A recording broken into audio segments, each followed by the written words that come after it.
সত্যি কথা, স্যারের কর্মজীবন আলোচনা করলে অনেকটা সময় কেটে যাবে। এই জীবনের পরিসরে অনেক কিছুই করে গেছেন, আরও গুণী ব্যক্তিত্বগণ রয়েছেন। আমরা তাদের কথা, তাদের মুখ থেকে স্যারের কর্মজীবন সম্পর্কে আরও জানব, আরও সমৃদ্ধ হব, অনুপ্রাণিত হব। এখন আমরা একটি সঙ্গীত শুনে নেব। সঙ্গীত পরিবেশন করবে সুকন্যা পাল।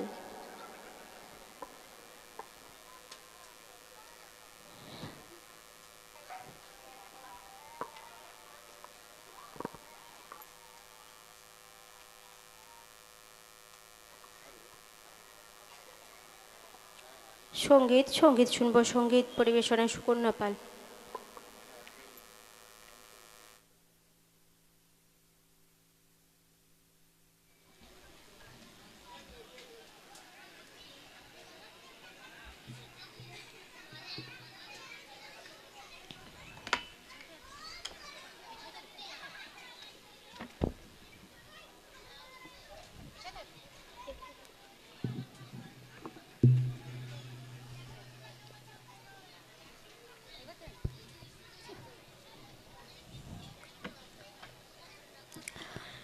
নমস্কার।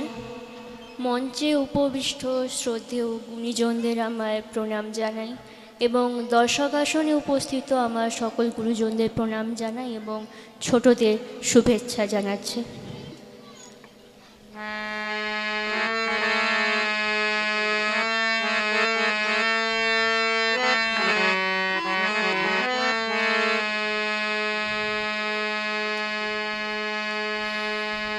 रंग दे चुनरिया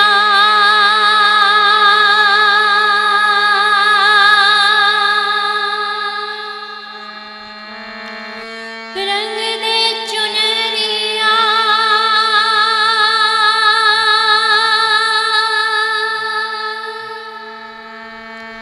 रंग दे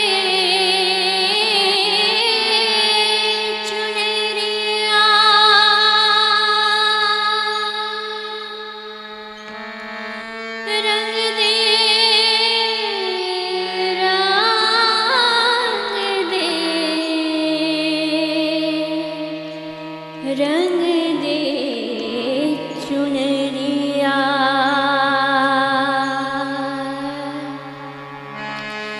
रंग दे रंग दे रंग दे रंग दे रंग दे रंग दे रंग दे रंग दे रंग दे चुनरिया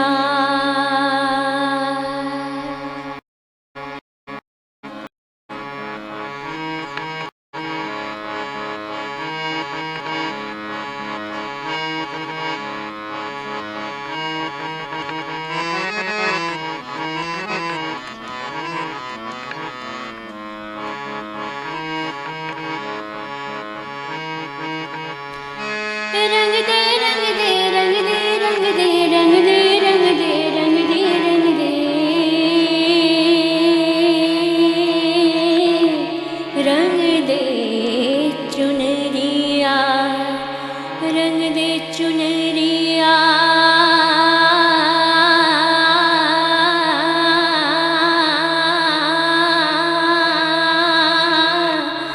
रंग दे चुनरिया रंग दे चुनरिया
ग सा नि सा सा रे ग म प प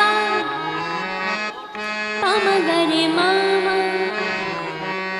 रे ग म प धा धा धा प म ग प प सा सा नि सा सा नि सा सा नि सा सा नि सा सा रे सा सा सा नि सा सा नि सा सा नि सा सा नि सा सा रे सा सा सा नि सा सा नि सा सा गा गा रे सा नि सा सा नि सा सा गा गा रे म म ग प प म धा धा म नि नि धा प प ध म प ग म रे ग सा ग प धा बिना लगाए मैं तो घर नाही जाऊंगी बीती जाए चाहे ये सारी उमरिया बीती जाए चाहे ये सारी उमरिया शाम पिया मोरी रंग दे चुनरिया शाम पिया मोरी रंग दे चुनरिया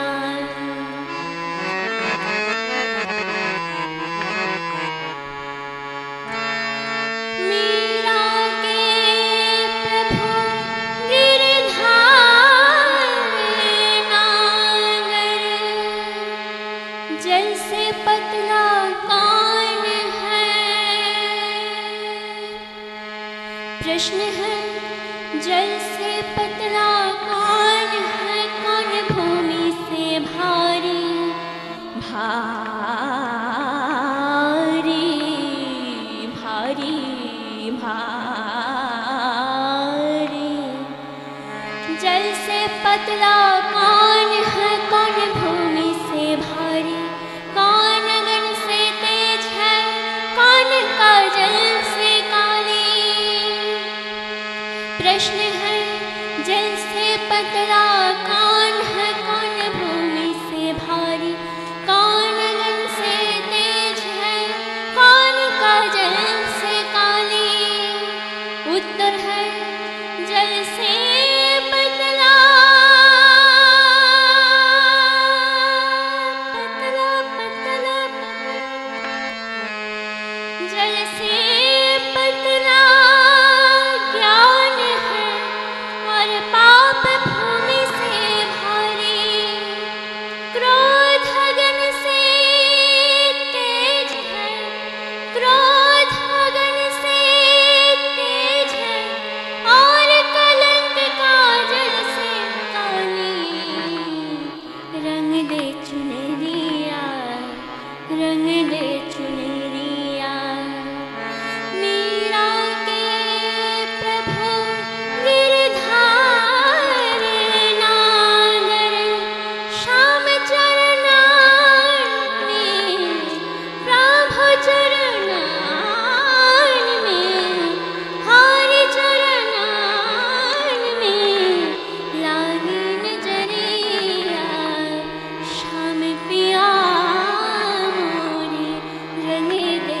चुनरिया श्याम पिया मोरी रंग दे चुनरिया रंग दे चुनरिया रंग दे चुनरिया रंग दे चुनरिया हो रंग दे चुनरिया रंग दे चुनरिया हो रंग दे चुनरिया रंग दे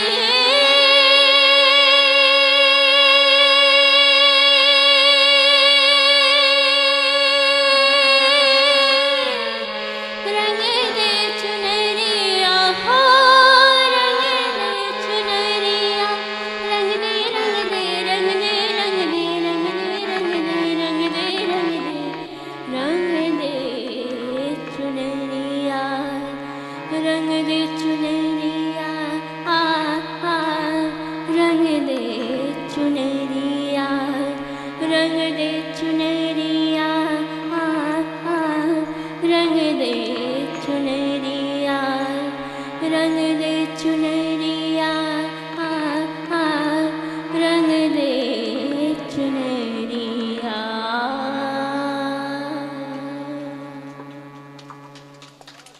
নমস্কার। সঙ্গীতের পর আমরা এখন গৌরবময় উপস্থিতিতে মঞ্চে ডেকে নেব সম্মাননীয় শুভ্রা সামন্ত মহাশয়াকে। ম্যাডাম একটু মঞ্চে আসবেন। বাদল চন্দ্র চক্রবর্তী মহাশয়, মেদিনীপুর জেলা ভলেন্টারি ব্লাড ডোনার্স ফোরামের সবং ব্লক ইউনিটের সম্পাদক, ওনাকে মঞ্চে আসার জন্য অনুরোধ করছি। মঞ্চে আসার জন্য অনুরোধ করছি মানস মণ্ডল মহাশয়কে, শহীদ বিলাস দাস মহাশয়কে, অপূর্ব অধিকারী দাস মহাশয়কে, শান্তনু গাঁতাইত মহাশয়কে আপনাদের মঞ্চে আসার জন্য অনুরোধ করছি। আর মঞ্চে উপস্থিত গুণীজন বৃন্দকে আমরা এখন বরণ করে নেব। বরণের জন্য মঞ্চে আহ্বান করছি স্বাতী এবং সুনিতা বেরাকে।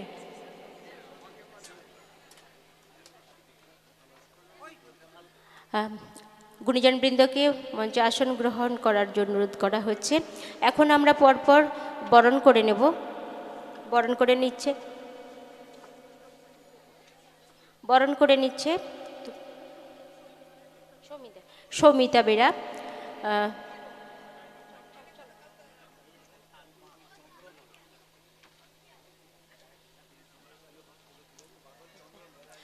শুভ্রা ম্যাডামকে আমরা এখন বরণ করে নিচ্ছি।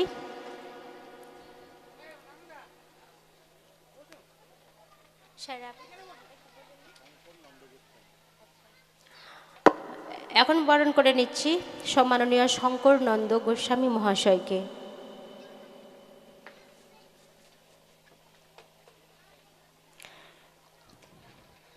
এরপর বরণ করে নেব বাদল কুমার মাইতি চক্রবর্তী,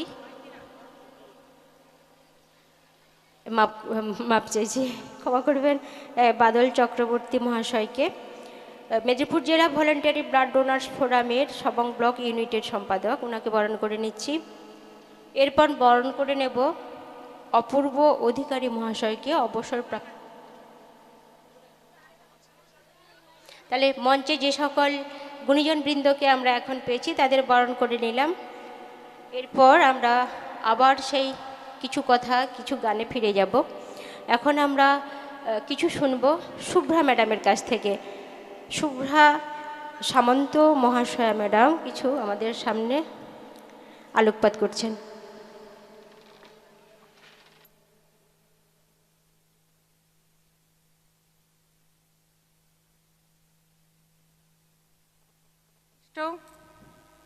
এবং আমার সামনে যারা রয়েছেন সকলকে আমার শ্রদ্ধা, প্রণাম।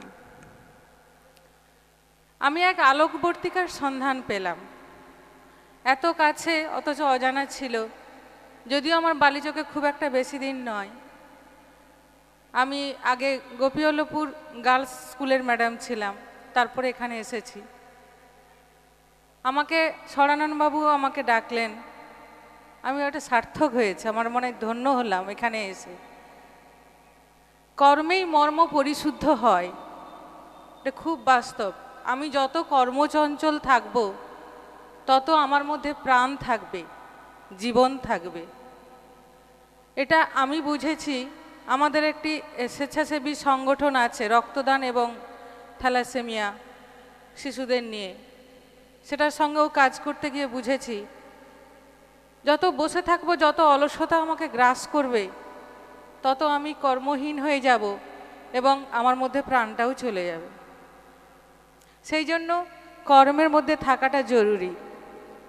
আমার আগের অনেক বক্তাই বলে গেছেন, বিশেষ করে প্রথম যিনি বক্তব্য রেখেছিলেন চৈতন্যবাবু, সেটা নিয়ে আমার অনেকটাই আমার চোখ খুলে গেছে। আমাদের কাছে ছাত্রছাত্রীরা থাকে, আমরা গড়তে পারি, তার আগে আমাদেরকে অনেকটা এগিয়ে থাকতে হবে মানসিকতার দিক থেকে। সেই জিনিসটা বড়ই অভাব দেখছি এখন শিক্ষক মহাশয়দের মধ্যে। এটা খুব বাস্তব কথা। আমাকেও লড়াই করতে হয় আমার স্কুলে একটা মত প্রতিষ্ঠা করতে গিয়ে, অনেক যুক্তি, অনেক তর্ক। এই কিছুদিন আগে সরস্বতী পুজো নিয়েও গ্রামবাসীর সঙ্গে আমার মোটামুটি একটা মন কষাকষি হয়েছে। আমি চেয়েছিলাম সরস্বতী পুজো ছেলেমেয়েরা করুক এবং আমরা তৈরিও করেছিলাম। ইদানিং এই ধারণা থেকে অনেকে বেরিয়েও এসছেন যে সরস্বতী পুজো ছেলেমেয়েরা করবে, অনেক স্কুল করছে। তা আমি এটা চেয়েছিলাম, ওদেরকে তৈরিও করেছিলাম, কিন্তু আমি শেষ পর্যন্ত পারিনি। তবু একটা ভাবনা কিন্তু আমি দিতে পেরেছি। প্রচেষ্টা থাকা জরুরি, ভীষণ জরুরি। আমি আজকে লক্ষণবাবুর সান্নিধ্যে এসে আমি নিজেকে অনেকটা আলো পেলাম, মানে সাহস পেলাম যে আরও কাজ করার। আমি অবশ্যই চেষ্টা করব। আমার ভীষণ ভালো লাগছে এখানে এসে। আরেকটি ওনার প্রচেষ্টা বোধোদয়। প্রকৃতপক্ষে একটি চারা গাছকে প্রথম থেকেই পরিচর্যা করতে হয়, তার শৈশব কৈশোর। এখানে পরিচর্যাটা বাড়ি থেকে আসাটা খুব দরকার। তার জন্য বাবা মাকে অনেকটা মানসিকভাবে প্রস্তুত থাকতে হয়, উদার হতে হয়। সেই ধারণা থেকে আগে আমার মনে হয় মায়েদের কাছে সন্তানরা সবচেয়ে বেশি থাকে। মায়েদেরকে আরও বেশি উদার চেতা হতে হবে, অনেক বেশি বৈজ্ঞানিক মনস্ক হতে হবে। বিজ্ঞান মনস্কতা তাদের পিছনে তাদেরকে অনেকটাই হতে হবে, না হলে সম্ভব নয়। একটা সন্তানকে বাবা খুব কম সময় দিতে পারেন, মা অনেকটা সময় দিতে পারে। এই জন্য আমি আমার সংগঠনে যখন কাজ করি তখন আমি মায়েদেরকে নিয়ে ওয়ার্কশপ করি। রক্তদান নিয়ে বলতে গিয়ে আমার মনে হয় মায়েদেরকে আগে রক্তদান করা উচিত, তার সঙ্গে সঙ্গে ছেলেমেয়েরা এমনিই যাবে মায়ের সঙ্গে সঙ্গে। তারপর সেও শিখে যাবে যে 18 হলেই আমাকে রক্তদান করতে হবে। আমার ছেলে কলেজে পড়ছে সদ্য, তাকে কিন্তু বলতে হয় না, 3 মাস হলেই কিন্তু সে 18 থেকে যে সে শুরু করেছে, আমি বলিনি। কিন্তু আমার বাড়িতে ছেলের জন্মদিন উপলক্ষে প্রত্যেক বছরই একটা করে রক্তদান শিবির হয়, বাড়ির ছাদেই হয়। তো সেখানে ছেলে কিন্তু এমনিই রক্তদান করে এবং 3 মাস হয়ে গেলেই সে ছটফট করে, মা কোথাও ক্যাম্প হচ্ছে, তাহলে আমি দিতে যাব। তো আমাদের সংগঠনের দিক থেকে মোটামুটি ক্যাম্প চারদিকেই হয়, আমরা খোঁজটা দিয়ে দিই, ও গিয়ে দিয়ে চলে আসে। এই যে একটা মায়েদেরকে অনেক বেশি এগিয়ে যেতে হবে এখন সব দিক থেকে, ভীষণ জরুরি। তো সেই মায়েদেরকে, যারা মায়েরা অনেকটাই চলে গেছেন, প্রথমটাই ছিলেন, তো মায়েদেরকে আগে এগিয়ে নিয়ে যাওয়ার দরকার আছে। লক্ষণবাবু যে বোধোদয় প্রতিষ্ঠানটি চালিয়ে যাচ্ছেন, খুব ভালো লাগছে। একদম শিশু মন থেকেই ওদের অনেক মানসিকতা, অগ্রগামী মানসিকতা, সেইগুলো কিন্তু গেঁথে দেওয়াটা খুব দরকার। আমাদের চারদিকে যে অবক্ষয় আমরা দেখতে পাচ্ছি, কিন্তু কিছু করতে পারছি না। কিন্তু প্রচেষ্টাটা চালিয়ে যেতে, ব্যক্তিগত প্রচেষ্টা থেকে দূরে থাকলে হবে না। অনেকেই বলেন অনেক কিছু ব্যাপারে আমি একা কি করব। এই যে আমরা এত বিজ্ঞান মনস্ক হচ্ছি, তো কিন্তু দেখুন এই যে ফসলের গোড়া পড়ানো এই জিনিসটা এখন কিন্তু ব্যাপক হারে গ্রামে গঞ্জেও হচ্ছে। আমরা জানি এটা বায়ু দূষণ হচ্ছে, মাটি কিন্তু তার উর্বরতা হারাচ্ছে, অণুজীব মারা যাচ্ছে, সবই জানি, কিন্তু তবুও করছি। তবুও আমার ছাত্রছাত্রীদের আমি বলছি যে তোমরা তোমার বাবাকে বোঝাও। তারা বলছে তোর পড়াশোনা শিখে গেছিস বলে বেশি জেনে গেছিস, এই ছাইটাই হচ্ছে কাজে লাগে মাটি। আমি বলছি না, তোমরা তাও বোঝাও। ও শুনছে না, আরও বলবে, একবার ঠিক বুঝতে পারবে। বলা ছাড়া যাবে না, বোঝানোও ছাড়ানো যাবে না, বোঝাতেই হবে। ব্যাপক হারে হচ্ছে এখন, আমরা অনেক বেশি কর্মহীন হয়ে যাচ্ছি, অলস হয়ে যাচ্ছি। এখন ঝোপঝাড় কি হয়, এই শীতের শেষটায় ঝোপঝাড় শুকিয়ে গেছে, তো মানুষ আর পরিষ্কার করে না হাত দিয়ে, একটা দেশলাই কাঠি জ্বালিয়ে দিল, সবটা পুড়ে গেল। খুব সুন্দর, মানে সময়ও লাগলো না, দেখারও দরকার নেই। কিন্তু আমরা বুঝতে পারছি না যে বায়ু দূষণ এতভাবে ঘটছে, আমরাই তো ভুগছি না। এখন শ্বাসকষ্টে বয়স্ক থেকে শিশু সবাই ইনহেলারের দাস হয়ে যাচ্ছে। তাহলে আমরা কিন্তু বুঝছি না। তো এই বোঝাটা তো খুব জরুরি বিজ্ঞান সংগঠনগুলির জন্য। এর জন্য আমারও মনে হয় যে বেশি বেশি ওয়ার্কশপ করা দরকার গ্রামগুলোতে। গ্রামে যেন এই সর্বগ্রাসী এই পোড়ানোর এটা যেন না হয়, এটা যাতে আটকানো যায় যে কোনোভাবেই। আমি সেই আবেদন রাখছি বিজ্ঞান এখানে যে সংগঠনগুলি এসছে বা বিজ্ঞানের সঙ্গে সংযুক্ত আছেন যারা, আমরা ক্লাসে বোঝাচ্ছি, হচ্ছে না, ওদের আলাদা কৃষক ভাইদেরকে নিয়ে আলাদা ওয়ার্কশপ খুব জরুরি। এটা আমি বলতে চাই, আমার ভীষণভাবে ইচ্ছে আছে। এটার সঙ্গে সংযুক্ত হওয়ার। আর লক্ষণবাবুর কাছ থেকে আমি অনেক অনুপ্রেরণা নিয়ে গেলাম, আমি কাজে লাগাবো অবশ্যই। আপনারা সবাই ভালো থাকুন, সুস্থ থাকুন। নমস্কার। অনেক শ্রদ্ধা, প্রণাম জানাই ম্যাডামকে। শিক্ষিকা ম্যাডাম, আসানপুর পুলিন বিহারী আদর্শ আসানপুর পুলিন বিহারী আদর্শ বিদ্যাপীঠের ম্যাডামকে অনেক ধন্যবাদ এবং নমস্কার জানাই সুচিন্তিত মতামত প্রকাশের জন্য। এখন আমরা আবারও একটু কথা শুনব। বলছেন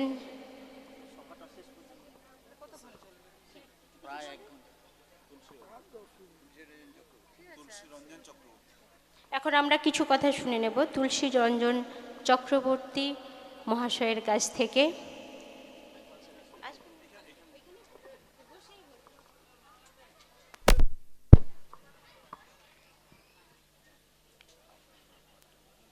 জয় গুরু। জ্ঞানরূপং মূর্তয়ে নমঃ, দীপ্যমান অগ্নিং উগ্রমূর্তয়ে নমঃ, সর্বব্যাপক বিষ্ণুরাকাশং আকাশমূর্তয়ে নমঃ, প্রজ্ঞানরূপং বিজ্ঞানমূর্তয়ে নমঃ। শীতের কুহেলি ভেদ করে শীতপঞ্চমী বিনা পানির আরাধনা ও বিসর্জনান্তে রবির রৌদ্রকিরণোজ্জ্বল দিনটিতে আমরা মিলিত হয়েছি বিজ্ঞান মনস্ক মনোভাব নিয়ে আদাসি মেলার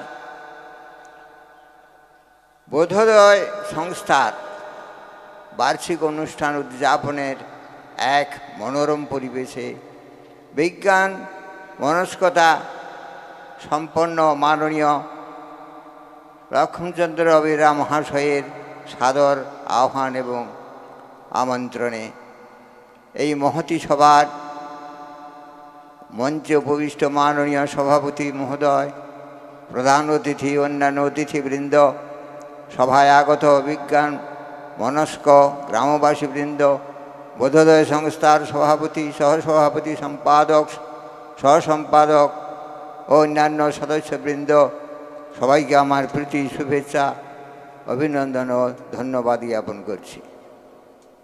আজকে এই মহতী সভায় মিলিত হয়েছি বিজ্ঞান মনস্কতা ভাব নিয়ে। আমাদের উদ্দেশ্য হবে জনগণকে বিজ্ঞান বিষয়ক মনস্ক মনোভাব গড়ে তোলা। সেই বৈদিক যুগে আর্য ঋষিগণ বেদ বেদান্ত তারা সৃষ্টি করে রেখে গেছেন। সেই বেদ বেদান্তের মধ্যে সূর্য সর্বশক্তির উৎস, জীবজগতের সৃষ্টির তিনি জীবজগৎ সৃষ্টি হয়েছে সূর্যের সর্বশক্তির মাধ্যমে। সেই সূর্য সর্বশক্তির মাধ্যমের জন্য তারা আর্য ঋষিরা প্রাতকালে উঠেই সূর্যের প্রভাতকালীন তার যে সৌর শক্তির উৎস তিনি তারা অঞ্জলি দিতেন। ওং জবাকুসুম শঙ্কাশঙ্কাশ্য পেয়ং মহাদ্যুতিম ধান্তারিং সর্বপাপঘ্নং প্রণতস্মি দিবাকরম।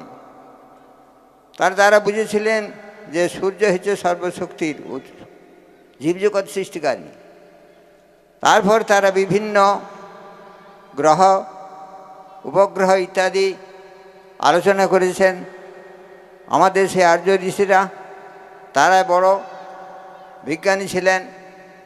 মঙ্গল গ্রহ, শুক্র গ্রহ, অন্যান্য গ্রহকে নিয়ে তারা চিন্তা ভাবনা করেছেন।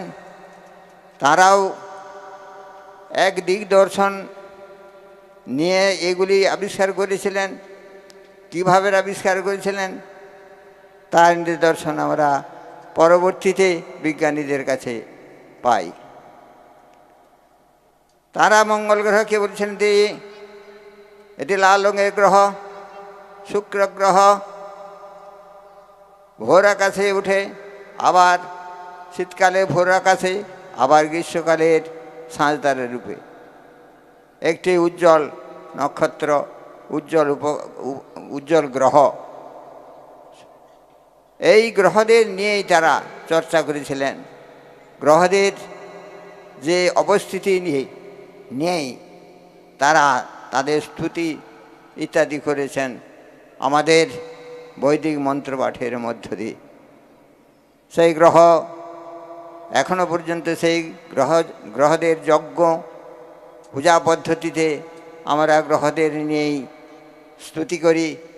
কেন না মানুষ এদেরকে প্রথমে হয়তো প্রাকৃতিক যে বিপর্যয় হতো সেই বিপর্যয়কে নিয়ে তারা ভীত হয়ে পড়তেন, তাই তাদের স্তুতি দিয়ে তাদেরকে আহ্বান করতেন, মানুষ আমরা যেন ভালো থাকি এই পৃথিবীতে।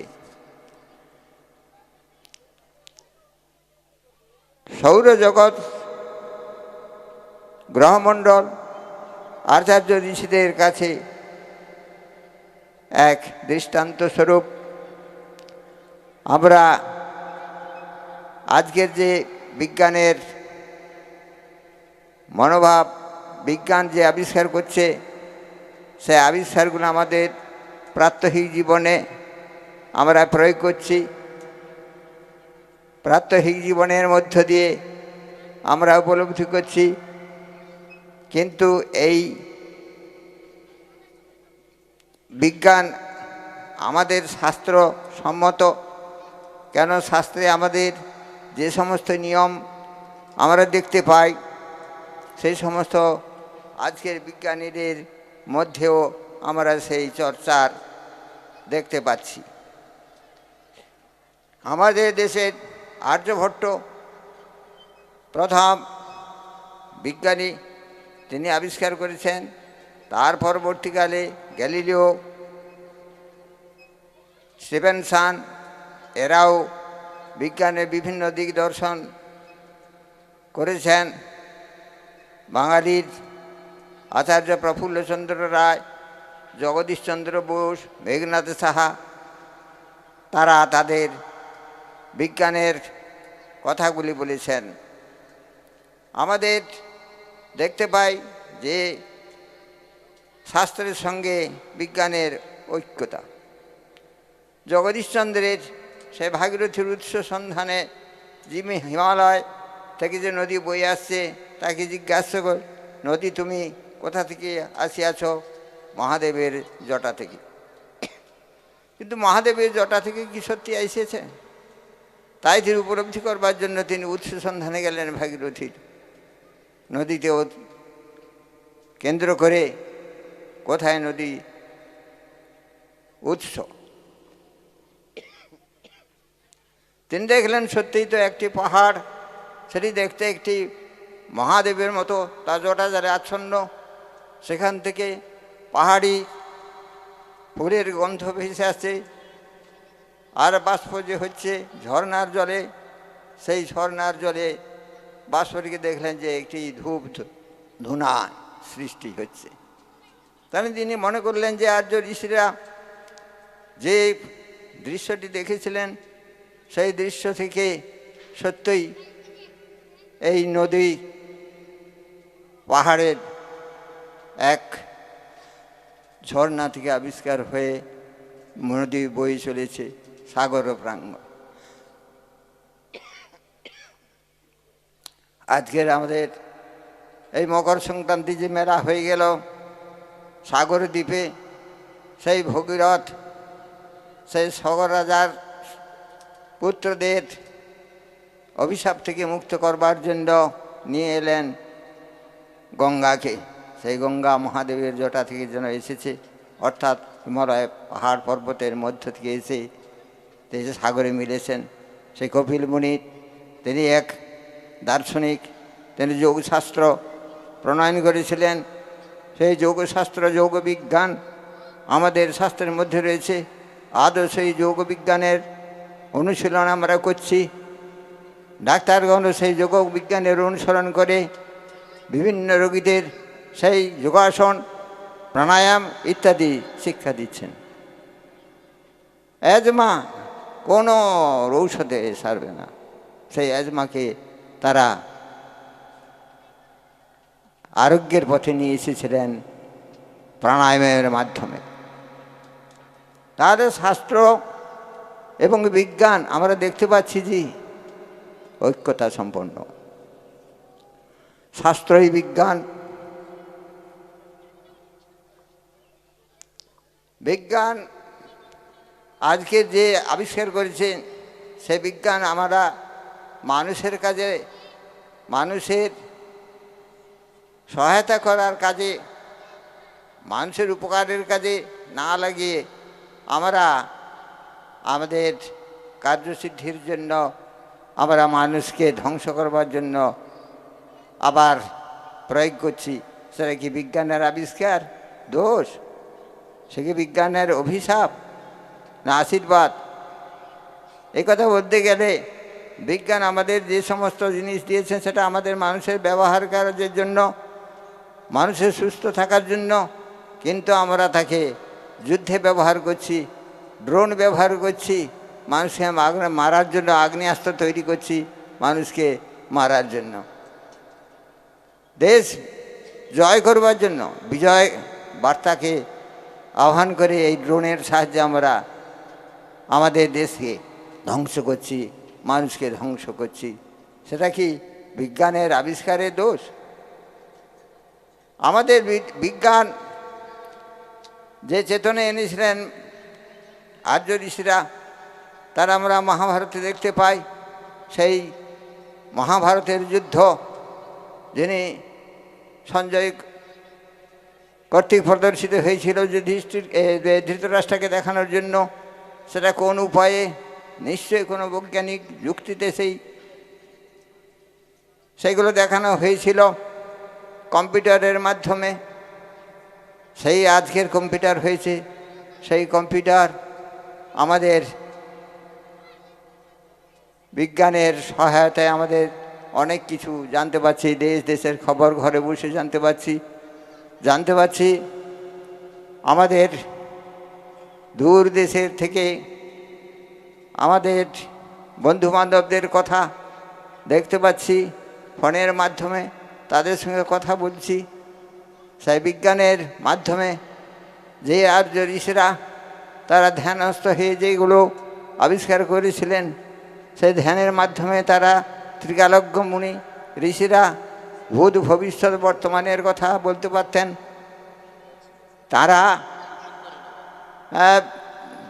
যে সমস্ত মানুষকে পথ দেখিয়েছেন, সেই সমস্ত পথ ধ্যানের মাধ্যমে তারা জানতেন, বুঝতেন। আজকে আমরা সেই যান্ত্রিক সভ্যতার এসে আমরা এই ফোনের মাধ্যমে সব কিছু জানতে পারছি, বুঝতে পারছি। আমাদের বহু দূরে থাকার আত্মীয়দের, বন্ধুবান্ধবদের সঙ্গে কথা বলছি।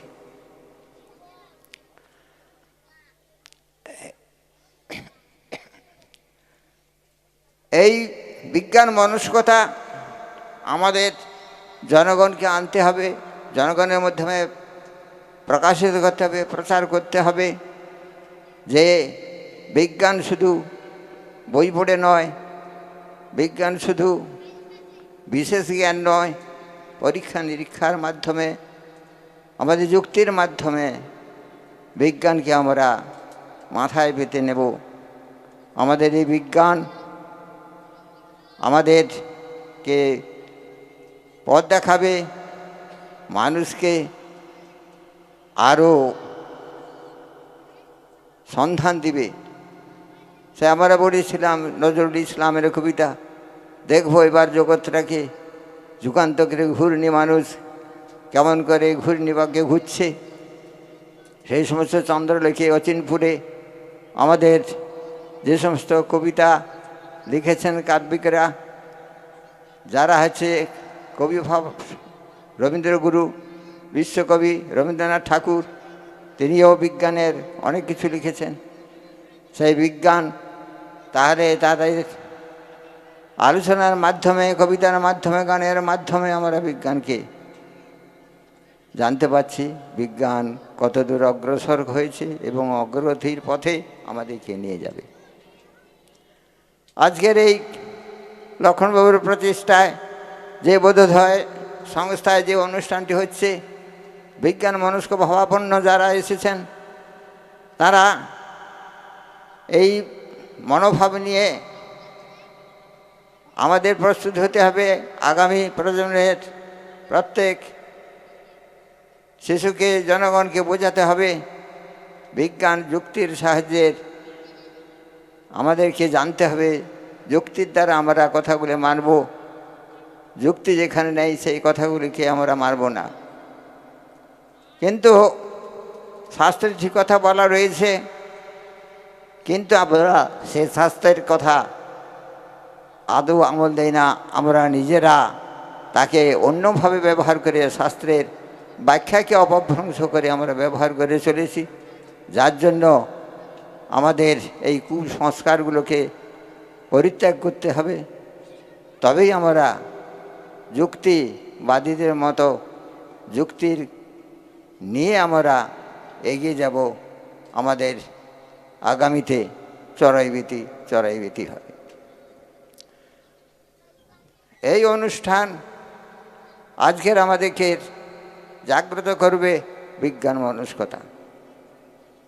এই অনুষ্ঠান আমাদেরকে বোধোদয় সংস্থার মাধ্যমে প্রত্যেকটি মানুষ, প্রত্যেকটি জনগণ তারা বুঝতে পারবে যে যুক্তি ছাড়া আমরা কোনো সিদ্ধান্ত নিতে পারবো না।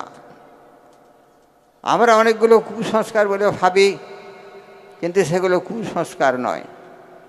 শঙ্খবাদন এর একটি মাঙ্গলিক অনুষ্ঠান, শঙ্খের বাদ্যের মাধ্যমে, করতাল এইগুলোর মাধ্যমে, খোল করতালের মাধ্যমে যে শব্দ হচ্ছে, সেই শব্দে অনেক রোগবীজাণু ধ্বংস হচ্ছে, এটা আমরা জানি। অনেক বীজাণু নষ্ট হয় শব্দের মাধ্যমে, কিন্তু সেই শব্দ যদি ঠিক শব্দ হয় তবে কি তারা বাসের হর্ন বাজালে কি সেই শব্দ শুদ্ধি হবে? সেটাকে বীজাণু মরবে না, সেটা হচ্ছে শব্দ দূষিত করবে।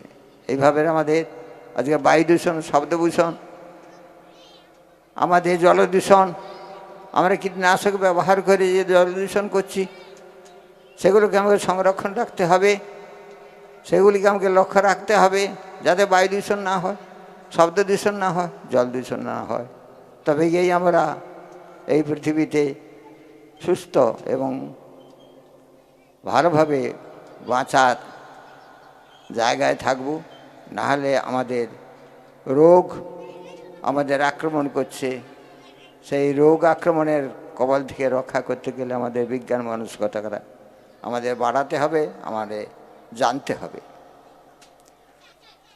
আজকের এই অনুষ্ঠান সার্থক হবে বিজ্ঞান আলোচনার মাধ্যমে। একটি কবিতার মাধ্যমে আমি শাস্ত্র এবং বিজ্ঞানের সমন্বয় করেছি, এখানে সেটি উপস্থাপনা করছি। শাস্ত্র এই বিজ্ঞান, প্রথম সামের গান ভারতের এ সমাজে, বেদ বেদান্ত স্মৃতি পুরাণ অপরূপ সাজে, দেগ দিগন্তে তারই প্রকাশ শাস্ত্র যুক্তি, হিন্দু শাস্ত্র দিগদর্শনে বিজ্ঞানেরই শক্তি। শাস্ত্র বিজ্ঞান একই পদক্ষেপ নিয়েছে, সভ্যতার স্মৃতিচিহ্ন আজই বিশ্বায়নে রেখেছে। শাস্ত্রের সৃষ্টি করেছে যুগ জগৎ দ্রষ্টা ঋষি, দুনিয়াতে তৃপ্তি এনেছে বিজ্ঞান প্রতিবেশী। মহাশূন্যে পাড়ি দিয়েছে বিজ্ঞানের দৌলতে, প্রকৃতিকে জয় করেছে শাস্ত্রের আঘাতে। যুগে যুগে সর্বোন্নত বিজ্ঞানের জয়যাত্রা, শাস্ত্র তাহার সাক্ষ্য দিবেই ঐশী শক্তিমাত্রা। শ্রেষ্ঠে স্থিতি প্রলয়ের কারণ শাস্ত্রে দেখা যায়, অবিবেকী অববিজ্ঞান ধ্বংসের পথ নেয়। সভ্যতার লজ্জায় সজ্জিত যত আবরণ, বিজ্ঞানের পরিহাসে খুঁচিবি আস্তরণ। লোচন যাহার নাইক শাস্ত্র, তার করবে কি? বিজ্ঞানের চাক্ষুষ প্রমাণ শাস্ত্রেই মিলবে। এখনো শাস্ত্র সাধন পথের নিশানা দেয়, যোগ বিজ্ঞান সাধনার ইঙ্গিত রচে যায়। শাস্ত্র বিজ্ঞান দুই একে অপরের নির্ভর, বিজ্ঞান রহিয়াছে শাস্ত্রে যুক্তির ভিতর। গ্রহের তত্ত্ব নিহিত জ্যোতিষ শাস্ত্রাভ্যন্তরে, তারই অনুসারে বিজ্ঞানী যাচ্ছে গ্রহান্তরে। বহু যুগের শাস্ত্র হল অতীন্দ্রিয় বিজ্ঞান, শাস্ত্রের গ্রহতত্ত্ব অজানার জড় বিজ্ঞান। বিজ্ঞানের অবদান আজ শাস্ত্রের বিচার, কুসংস্কারী অপবিজ্ঞানের অপপ্রচার। তাহলে আমাদের শাস্ত্রের যুক্তিকে আমরা নিজেরাই খণ্ডন করে আমাদের বিভিন্ন অপব্যাখ্যার মাধ্যমে আমাকে শাস্ত্রকে মানছি না। কিন্তু যুক্তির দ্বারা যদি মানতে হয়, তাহলে আজকের আমাদের যে বিজ্ঞান, যে যুক্তিবাদী বিজ্ঞান, সেই যুক্তিবাদী বিজ্ঞানের হাত ধরে আমাদের চলতে হবে। আজকের এই বিজ্ঞানের অনুষ্ঠান সার্থক হোক, সুন্দর হয়ে উঠুক এবং সেটা আমাদের মধ্যে প্রভাবিত হোক। সত্যম শিবম সুন্দরম, এই বলে আমার একটি ক্ষুদ্র সংক্ষিপ্ত বক্তব্য আমি এইখানে রাখছি। এই বোধোদয়ের প্রীতি উপহার হিসাবে আমি খনিকাঠি তুলে দিচ্ছি মাস্টারমশাই এবং বোধোদয়ের যে কর্তৃপক্ষ লক্ষণবাবু, লক্ষণ বেরা মহাশয়ের হস্তে। জয় গুরু। সবাই ভালো দেখুন। সত্যম শিবম সুন্দর।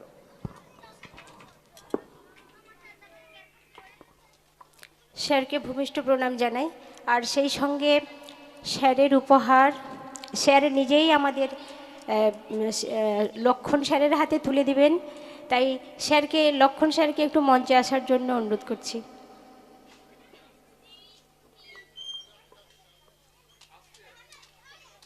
স্যার বসুন, উনি আসছেন। বিজ্ঞানের কল্যাণে মানুষ আজ জল, স্থল, অন্তরিক্ষে বিচরণ করছে।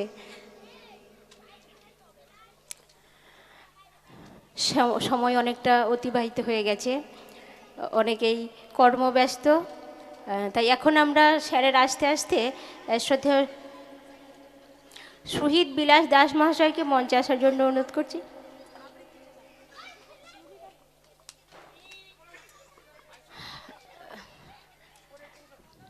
শহীদ বিলাস দাস মহাশয়কে আমরা বরণ করে নিচ্ছি।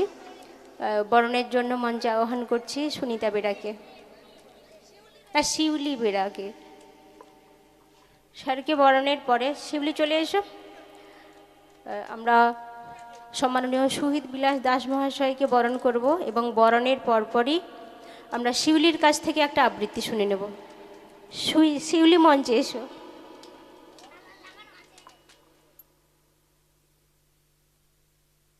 বরণ করে নিচ্ছি শ্রদ্ধেয় শহীদ বিলাস দাস মহাশয়কে। সেই সঙ্গে আমরা মঞ্চে পেয়েছি আমাদের লক্ষণচন্দ্র বেরা মহোদয়কে।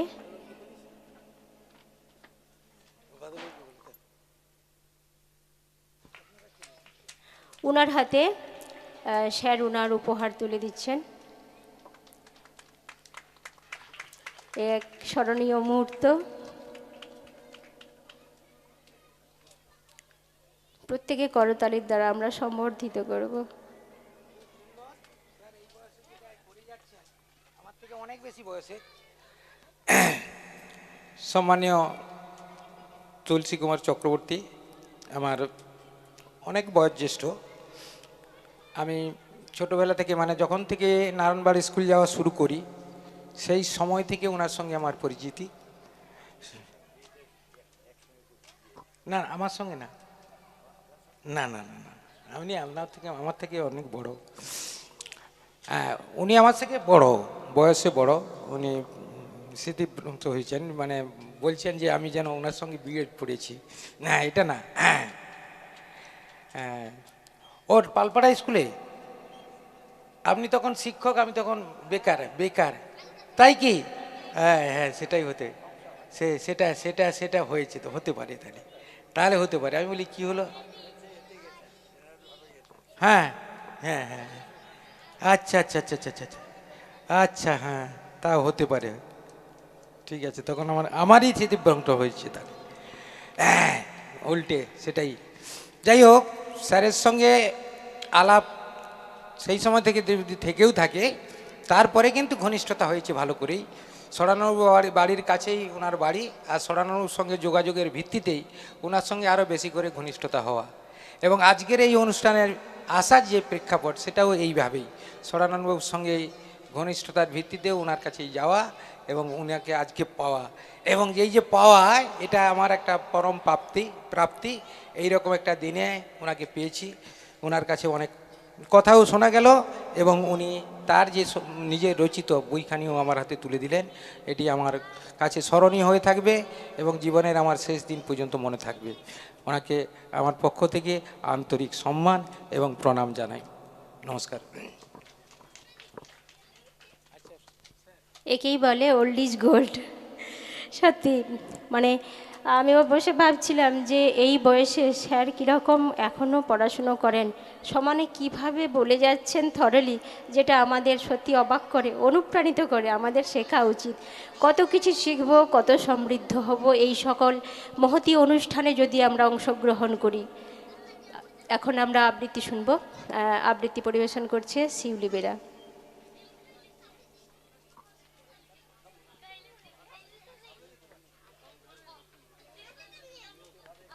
নমস্কার।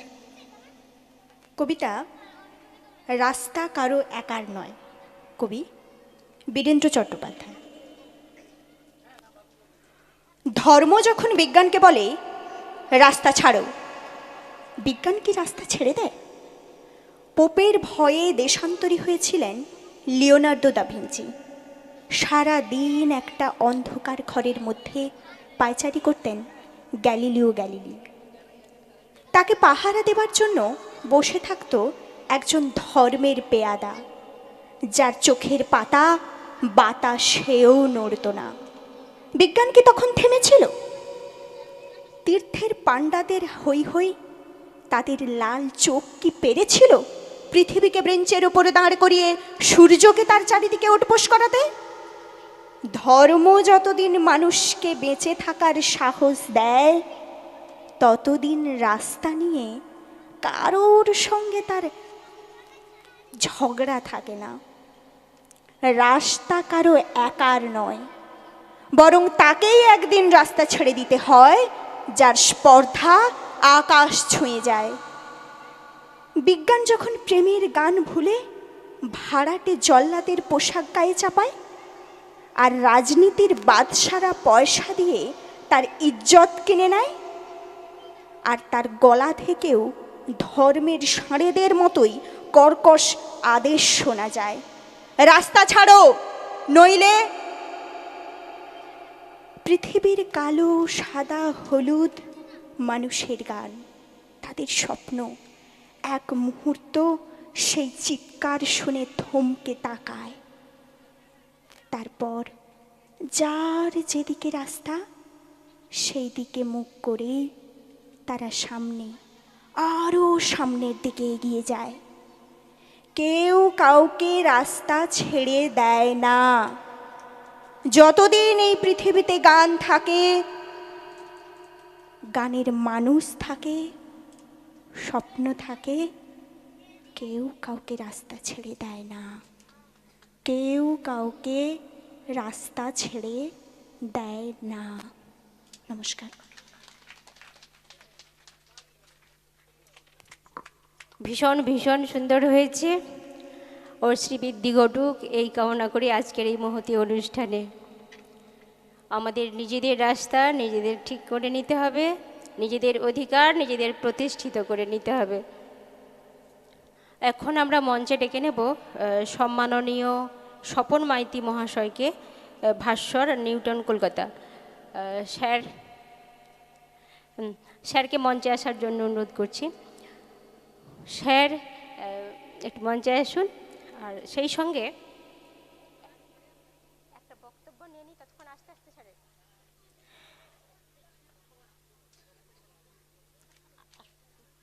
স্যারের মঞ্চে আস্তে আস্তে আমরা আরেকটু কথা শুনে নেব। এখন কিছু বলছেন বাদল কুমার চক্রবর্তী মহাশয়।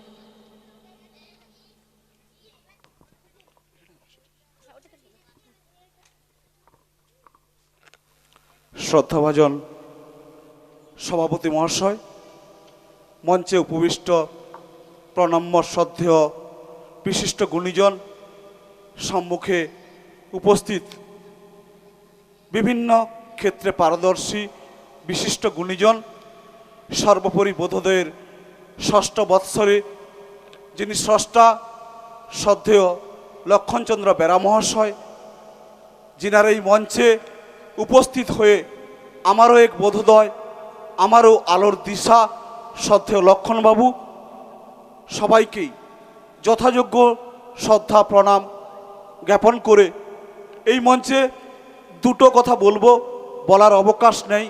যতক্ষণ নিচে বসেছিলাম ভীষণভাবে সমৃদ্ধ হয়েছিলাম এবং আজকে সমৃদ্ধ হওয়ার জন্যে এসেছি, বলার জন্যে নয়।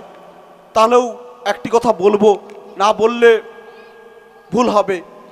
আজকে ন্যাশনাল ভোটার্স ডে, অর্থাৎ আমি যে পরিচয় নিয়ে এখানে এসেছি, রক্তদান আন্দোলন নিয়ে কাজ করি, রক্তের কাজ করি। আজকের দিনে আমাদের রাজ্যে West Bengal voluntary blood donor society এই দিনটিকে বেছে নিয়েছে। যেমনিভাবে 18 বছরে পদার্পণ করলে যৌবনে পা দেওয়ার সঙ্গে সঙ্গে আমরা ভারতীয় নাগরিক হিসাবে আইনগত স্বীকৃতি লাভ করি, এই দিনটিকেই রাজ্যে রক্তদান আন্দোলনে রক্তের প্রয়োজনীয়তা, রক্ত কেন প্রয়োজন, এটা সবাই আমরা উপলব্ধি করি। বেছে নেওয়া হয়েছে এই দিনটিকে, যে সদ্য যৌবনে পা দেওয়া 18 বছরের যুবক যুবতী যেন অঙ্গীকার করে এই দিনে একটিও শিশু বা একটিও মুমূর্ষ রোগী যেন না রক্তের জন্য মারা যায়। তাই এই দিনটি পালন হচ্ছে।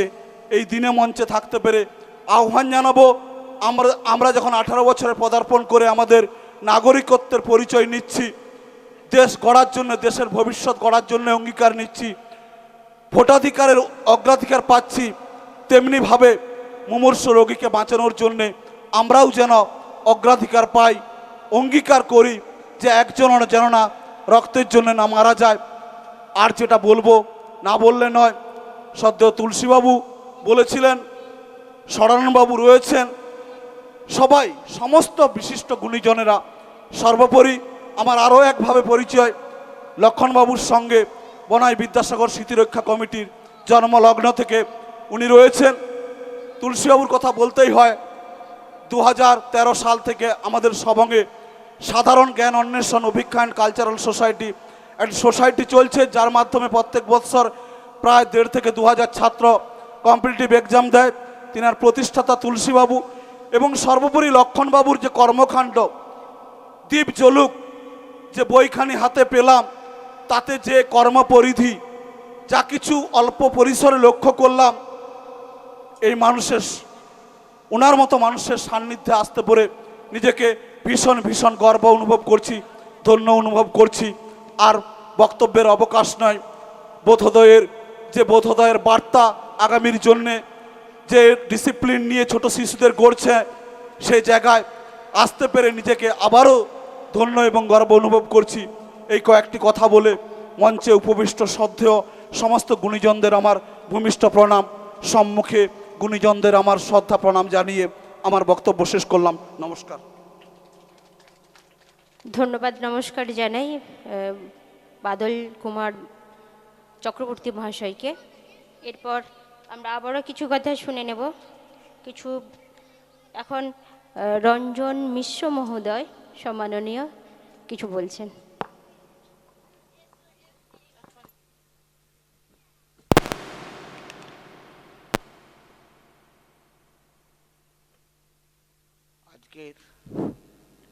আজকের বোধোদয়ের বার্ষিক অনুষ্ঠান সভার মাননীয় সভাপতি মহাশয়, মঞ্চে এতক্ষণ উপস্থিত ছিলেন আমাদের সমস্ত গুণীজনেরা, সবাইকে আমার ভক্তি শ্রদ্ধা সম্মান জানাই।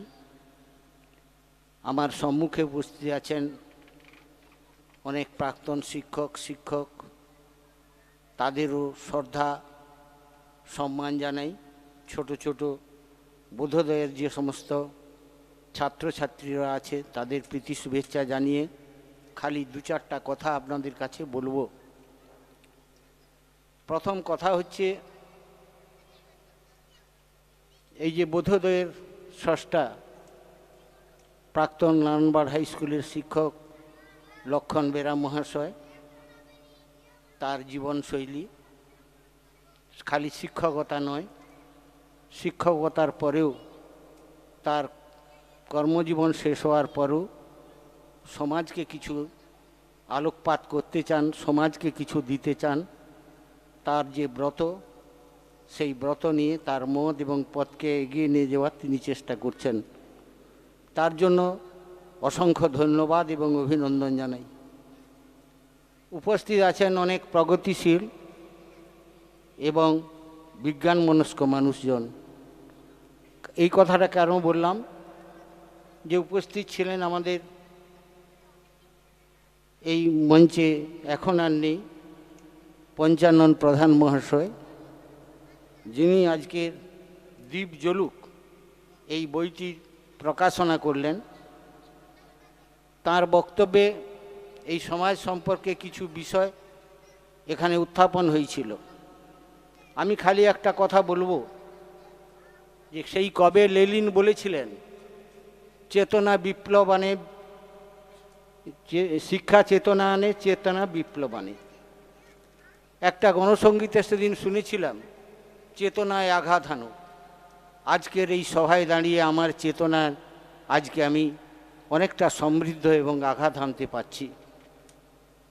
এখন বিজ্ঞান মনস্কতা আমরা বলছি। আমার যদি ওই যে বোধোদয় যে শিক্ষা প্রতিষ্ঠানটা গড়ে উঠছে, তার ছোট ছোট ছেলে মেয়েদের জীবনশৈলী যদি গড়ে ওঠে সঠিকভাবে, তাহলে সঠিকভাবে সে সমাজকে দিতে পারবে, আবার সমাজ থেকে সে নিতে পারবে। দেওয়া নেওয়া তার পক্ষে সম্ভব হবে। এখন যদি সেই কথাই বলতে হয় যে শিক্ষা এমন একটা স্তরে গেছে, আমরা শিক্ষক হচ্ছে জাতির মেরুদণ্ড, শিক্ষা আবার জাতির গঠনের মূল হাতিয়ার।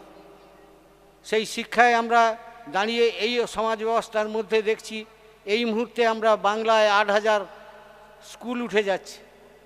একদিকে দেখছি যাদের পয়সা কড়ি নেই, তাদের অবস্থা, তারা কোনো উন্নত মানের শিক্ষা ব্যবস্থা, যে যারা এখন যাদের অর্থশালী লোক আছেন, যাদের ছেলে মেয়েকে গড়ার জন্য খালি বড় বড় বেসরকারি স্কুলগুলি হচ্ছে, সে বেসরকারি স্কুলগুলি গড়ার পিছনে সরকার গড়ছে। আর যেটা গড়া ছিল আজকে সে থেকে আজকে বঞ্চিত হচ্ছে। স্কুল দিনের পর দিন উঠে যাচ্ছে এই একটা ব্যবস্থার মধ্য দিয়ে। স্কুলে শিক্ষক নেই, দীর্ঘদিন ধরে শিক্ষক নেই, আইনে টানা হিঁচড়া চলছে, কেউ বাদ যাচ্ছে আবার কেউ থেকে যাচ্ছে। এই একটা পরিস্থিতি, চাঞ্চল্যকর পরিস্থিতি বাংলায় জুড়ে একটা এরকম অবস্থান হয়েছে। তার মধ্যে দাঁড়িয়ে আজকে আমাদের যে বোধোদয়ের প্রতিষ্ঠাতা, আজকে আমাদের লক্ষণচন্দ্র বেরা যে শুরু করেছেন এই সমাজকে গড়ার লক্ষ্য নিয়ে, এবং যে পরিবেশটা আজকে তৈরি করছে, আমার জীবনের প্রথম এরকম একটা পরিবেশে আজকে আমি আসতে পেরে নিজেকে ধন্য বলে নিজে মনে করছি। কতটা গড়তে পারছি আমরা জানি না। একটা পরিবেশ তৈরি হয়েছে, তার জন্য অনেক শারীরিক কষ্ট সহ্য করেও এখানে দিনের পর দিন সে সময়টা অনেকটা সময় বসে আছি কিছু শিখব বলে। আজকে দেখুন একটা পরিবেশ তৈরি হয়েছে, একটা মনোরম পরিবেশ, কিন্তু শ্রোতা কজন? আসছি আর বেরিয়ে যাচ্ছি, সম্মান নিচ্ছি, বেরিয়ে যাচ্ছি। স্থায়িত্ব আর আমাদের মধ্যে নেই, স্থায়িত্ব আমাদের মধ্যে নেই। একটা পরিবেশ। আর একটা খালি কথা বলবো, নিজেকে প্রচার করার জন্য নয়। যিনি আজকের সভাপতি সরানন পণ্ডা, আমি খুব ছোটোবেলা থেকে শুনেছিলাম তার পিতৃবিয়োগ কি মাতৃবিয়োগকে কেন্দ্র করে তিনি গিয়েছিলেন। তখন কোনো ব্যবস্থা ছিল না দেহদানের। তিনি কলকাতায় নিয়ে গিয়েছিলেন। কলকাতা নিয়ে গিয়ে তিনি অনেক চেষ্টা করছিলেন, কিন্তু দেহদান তিনি করাতে পারেননি, ফিরে আসছিলেন অনেক রাত্রিতে। আবার আমাদের এই অঞ্চলের প্রথম মনে হচ্ছে আমার সম্ভবত যে আমাদের এই লক্ষণচন্দ্র বেরা মহাশয়, তিনি আমার অঞ্চলের প্রথম তাঁর স্ত্রীকে নিয়ে দেহদান করতে গেছিলেন। আমরা অনেকেই বিজ্ঞান চর্চা, বিজ্ঞান মনস্কতা বলে অনেক বক্তৃতা দেই, নিজে কিন্তু সমৃদ্ধ হই, আবার সেইটা পালন করার ক্ষেত্রে প্র্যাকটিক্যালের ক্ষেত্রে আমাদের অনেক ত্রুটি থেকে যায়। আমি প্রচার করার জন্য বলিনি, হাত জোড়ে করে বলছি, আমি এবং আমার পত্নী মানে কি বলে যে সহধর্মিণী, আমরা দুজনই চক্ষু এবং দেহদান করছি। পারবো কিনা জানি না, সে দিতে পারবো কিনা, হ্যাঁ এইটা বলছি। আর আপনাদেরকে আমি বলার চেষ্টা করছি আমার বক্তব্যের মধ্যে দিয়ে, আপনারাও যাতে চিকিৎসা বিজ্ঞানের কাজে আপনারা লাগতে পারেন, নশ্বর দেহটা পুড়ে যাতে নষ্ট না হয়ে যায়, আপনারাও এরকম দেহদান চক্ষুদান করুন। এই কথা বলে সবাইকে পুনর্বার সম্মান এবং ধন্যবাদ, অভিনন্দন, কৃতজ্ঞতা জানিয়ে আমার বক্তব্য শেষ করছি। নমস্কার। অসংখ্য ধন্যবাদ জানাই রঞ্জন কুমার মিশ্র মহাশয়কে। তিনি তার মূল্যবান বক্তব্য আমাদের সামনে রাখলেন, আমরা সমৃদ্ধ হলাম। এখন আমরা একটু গান শুনব, সঙ্গীত পরিবেশন করবেন শুভ্রা সামন্ত মহাশয়া। তার বক্তব্য আমরা শুনেছি, এখন আমরা একটু গান শুনে নেব।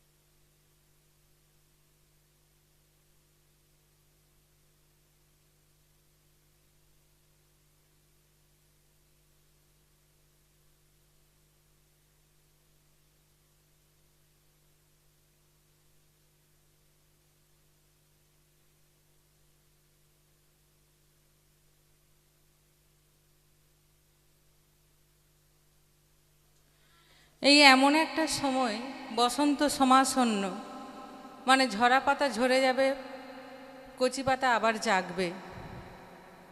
এই যে মঞ্চে উপবিষ্ট প্রাজ্ঞ বর্ষিয়ান সব আলোকবর্তিকারা ছিলেন, তাদের আলোয় আমরা আবার উজ্জীবিত হব, আমাদের আলো আবার পরের প্রজন্মকে দিয়ে যাব। এই চলা কিন্তু চলতেই থাকবে এবং উচিত। পুরাতন এবং নবীন মিলে রবি ঠাকুর এই গানটি রচনা করেছিলেন, আমি সেই গানটিই গাইছি।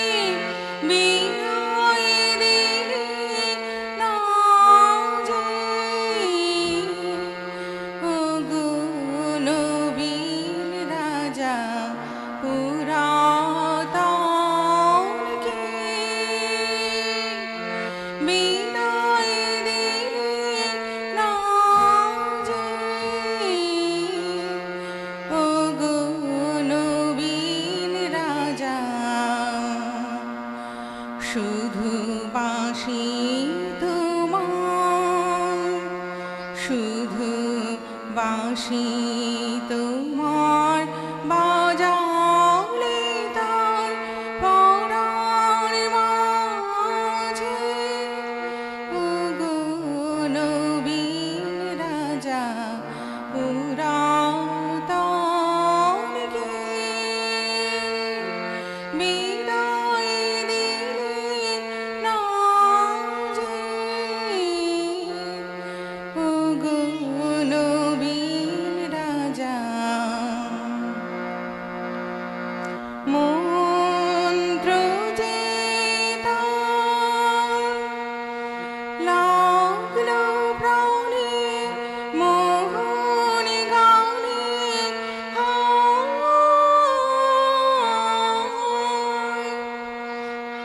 মন্ত্র যে তার লাগলো প্রাণে, মোহন গানে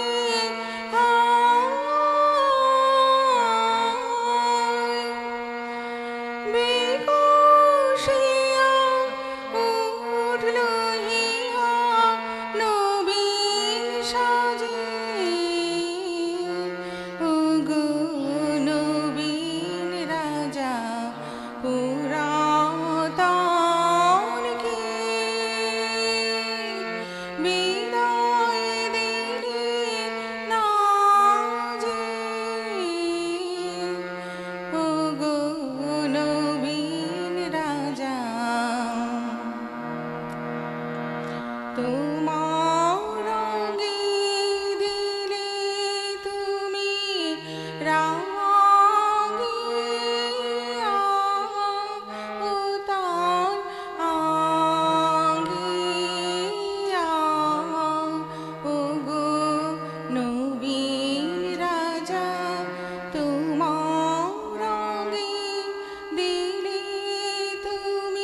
অসংখ্য ধন্যবাদ জানাই মাননীয়া শুভ্রা সামন্ত মহাশয়াকে।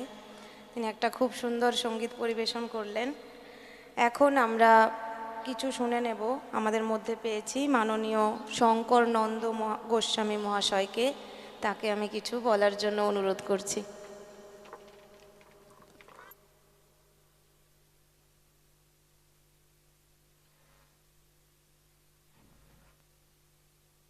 নমস্কার। বোধোদয়ের ষষ্ঠ বর্ষ বার্ষিক উদযাপন উপলক্ষে আমি শেষ মুহূর্তে এসেছি। সভাপতি যিনি আছেন পূজ্যপাত ষড়ানন পণ্ডা মহোদয়ের পরিচিতিতে আমি এখানে আসার সুযোগ পেয়েছি এবং এসেই দেখলাম যিনি আমাকে পরম আত্মীয়ের মতো নিয়ে এলেন তিনি এই সংস্থার স্রষ্টা মাস্টারমশাই। শুধু তাই নয়, এখানকার প্রত্যেকটি মানুষের যেমনভাবে আন্তরিক আপ্যায়ন করার প্রচেষ্টা এই গৃহের সবাইয়ের আগ্রহ না থাকলে এত সুন্দর অনুষ্ঠান হয়ে উঠত না। যাই হোক, একটু আগেই মিশ্রবাবু খুব সুন্দর কথা বলেছিলেন এবং চক্রবর্তীবাবুও রক্তদান সম্পর্কে অনেক কিছুই বলেছেন। তুলসী রঞ্জন চক্রবর্তীবাবুর সঙ্গে আগে থেকেই আমার একটি পত্রিকা স্মৃতিকা পত্রিকা প্রকাশিত হয়। আমি তেমাথানি থেকে কখনো মালিগ্রাম জলচক এই জায়গাটি পত্রিকা প্রকাশিত হয়, সেইখানে যেতাম। কিন্তু এখানে আসতে পেরেছি আমাদের রেডিওতে যে প্রাত্যহিক বিভাগে স্মৃতিলেখা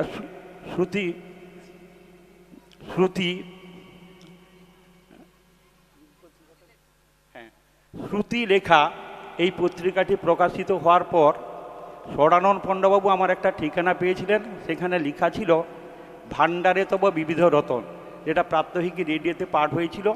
সেখানে একটি লাইন তাকে খুব ভালো লেগেছিল, ভাঙতে হবে দীর্ঘদিনের তমসার কারাগার, ভেদাভেদের প্রাচীর ভেঙে ফোটাও প্রাণের বাহার।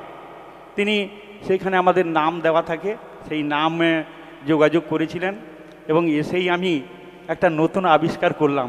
কারণ একটু আগে যিনি গান করলেন আমার দিদি শুভ্রা সামন্ত, যাকে নিয়ে আমরা গর্ব করি, কারণ তিনি প্রাত্যহিক বিভাগে রেডিওতে সেরা বহুবার হয়েছেন।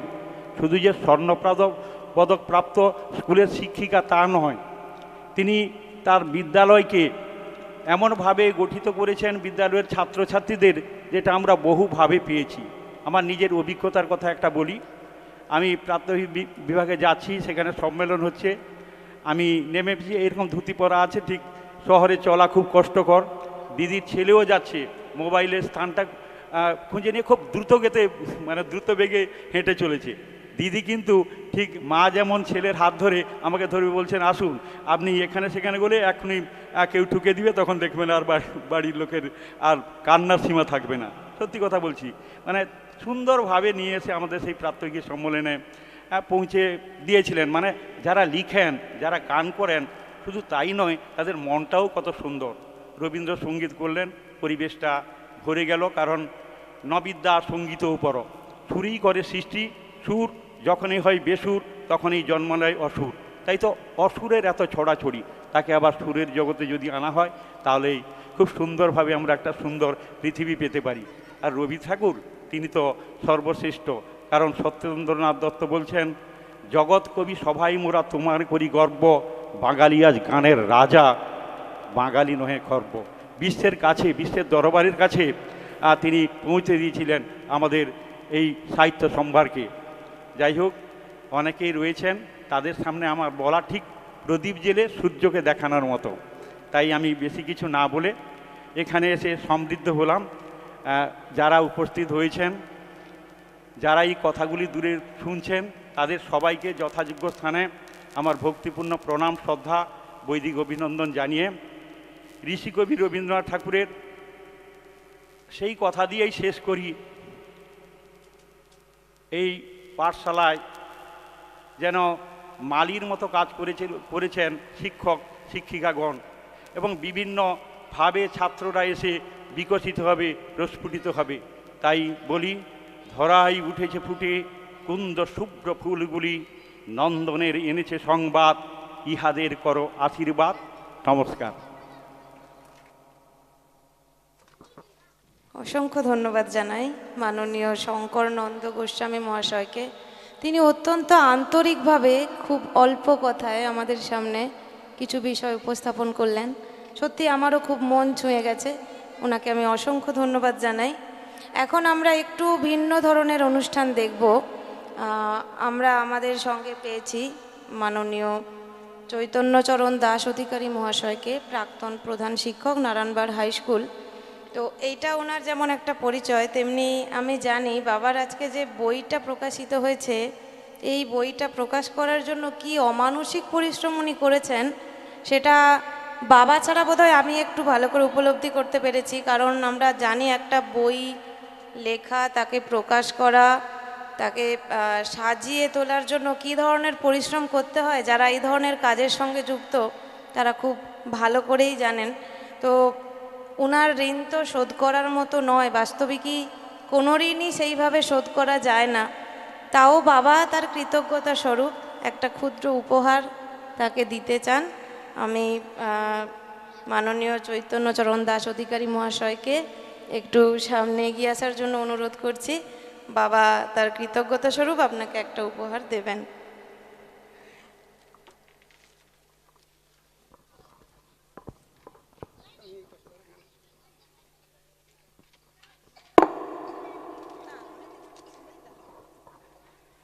হ্যালো, চৈতন্যবাবু আমার থেকে বয়সে একটু ছোট, আর আমি নারায়ণবাড়ি স্কুলে দীর্ঘ 30 বছর 20 দিন কাজ করেছিলাম। ওনার সঙ্গে শেষের 6 বছর দেখা হয়েছিল। দেখা মাত্রই খুব মনে হয়েছিল মানুষটি করিতকর্মা। সত্যি সত্যি তারই ভিত্তিতে আমার যে সুপ্ত ইচ্ছা সেটার কথা বললাম, উনি সাগ্রহে সেটাকে সম্পূর্ণ করার জন্য উদ্যোগী হলেন।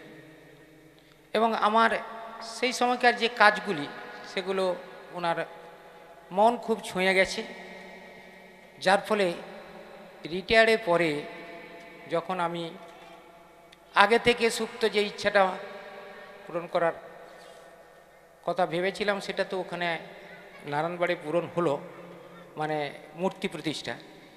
তারপরে এই যে আজকের যে অনুষ্ঠানটি হলো পুস্তক প্রকাশনা, ওই মানসিকতা থেকেই আমি একদিন বলি এবং উনিও সাগ্রহে সেটাতে রাজি হন। এবং তারপর থেকে কি নিদারুণ পরিশ্রম, মানে একটা বইকে ফুটিয়ে তোলা, একটা জীবনকে ফুটিয়ে তোলা, করতে গেলেই আপনারা দেখবেন ওনার প্রথম দিকের লেখাটা ওনারই।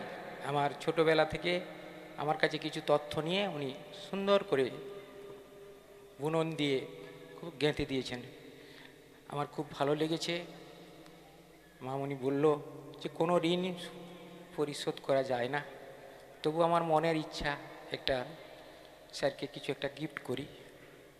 সেজন্য সবঙ্গের ইতিবৃত্ত, যেটা অনেকেই লিখেছেন, অধ্যাপক প্রায় 16-18 জন লিখেছেন এবং সম্পাদনা করেছেন গৌতম পাত্র এবং শান্তনু অধিকারী মহাশয়।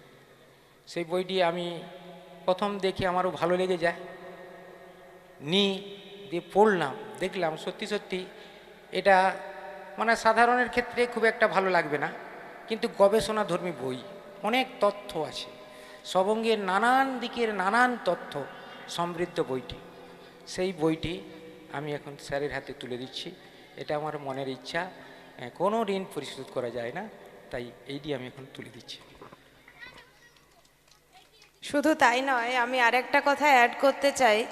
স্যারের এত গুণ, মানে আপনারা যদি তার লেখা পড়েন বুঝতে পারবেন।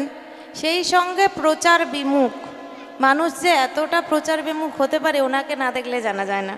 আমি ওনাকে অনেক দিন অনেকভাবে কাছ থেকে দেখেছি, কিন্তু এত গুণ উনি লুকিয়ে রাখতেই ভালোবাসেন।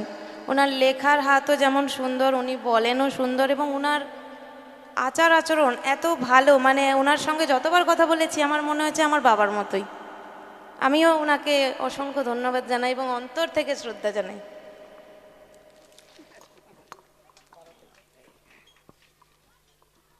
এখন আপনি কিছু বলবেন? ওইটাতে ওই কিছু বানানের একটু ভুলভাল থেকেই গেছে, বুঝতে পেরেছেন? সেইটুকু একটু আপনারা যারা একটু খুঁটিয়ে পড়বেন একটু ঠিক করে নেবেন নিজেরা, যাতে ভুলটা না থেকে যায়। আর বাকিটুকু দেখুন, কোনো ঋণই নেই। ঋণ আমাদের সমাজের কাছে, মানুষের কাছে। সেই ঋণই পরিশোধ স্যার করছেন, আমার মামনি করছেন, করছে, আমরাও করছি। এই দায় আমাদের পালন করতে হবে, প্রত্যেককেই তার ঋণ মেটাতেই হবে। সেই সঙ্গে স্বপনবাবুকে, ভাস্কর স্বপনবাবু, যিনি আমাকে এই বইটি রচনার ক্ষেত্রে অনেক দিন আগে থেকেই অনুপ্রেরণা জুগিয়ে যাচ্ছেন। তেনার অনুপ্রেরণা না থাকলে এই বইটি আজকে এইভাবে প্রকাশিত জায়গায় আনতে পারতাম না। উনি প্রতি মুহূর্তে কথা বলতে গেলে অনেকক্ষণ ধরে কথা বলতেন এবং এই কথাটি একটু বলতেন। আমি বলি হ্যাঁ আমি করতে পারি, কিন্তু আমার লেখা তত সমৃদ্ধ হবে না। তারপরে স্যার রিটায়ার করলেন, রিটায়ার করার পরে উনি রাজি হলেন এবং তখন স্বপনবাবু স্যারের পেছনেও লেগেছেন যাতে এটাকে সুন্দরভাবে সম্পন্ন করা যায়। তাই স্বপনবাবুকে আমি একটি এই রকম উপহার তুলে দিতে চাই, একটি বই। আসুন স্বপনবাবু। স্বপনবাবুকে যে বইটি দিচ্ছি সেটিও বিখ্যাত বই, আমি সুভাষ বলছি, শৈলেশ দেশ রচনা। সেই বইটি এখন তুলে দিতে চাইছি স্বপনবাবুকে।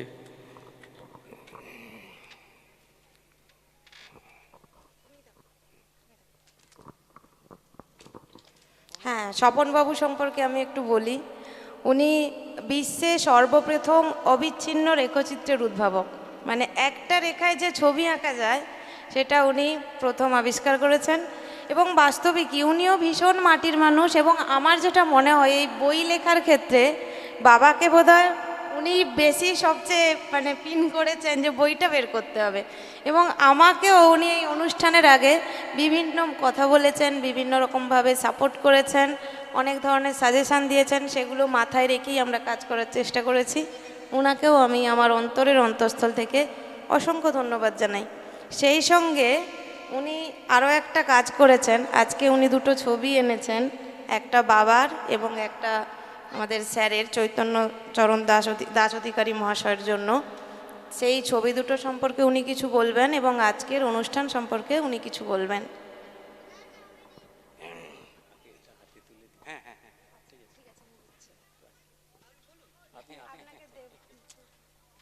এখানে বললে লজ্জা, শুনতে এসেছি। না না না, ঠিক আছে।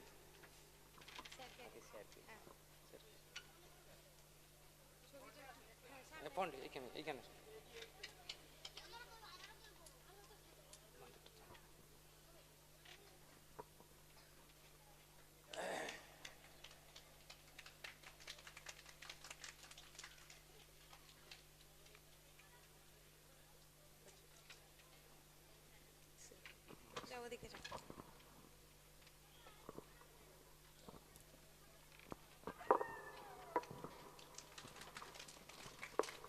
স্মরণীয় মুহূর্ত, এগুলো ভালো করে ছবি তুলে রাখবেন।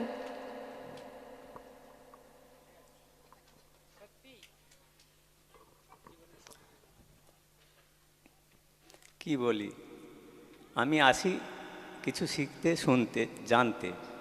কারণ পূর্ব মেদিনীপুর এমন একটা জায়গা এবং লক্ষণবাবুর সহযোগিতা এবং ওনার আমন্ত্রণে আমি অনেকগুলো অনুষ্ঠান শুনেছি।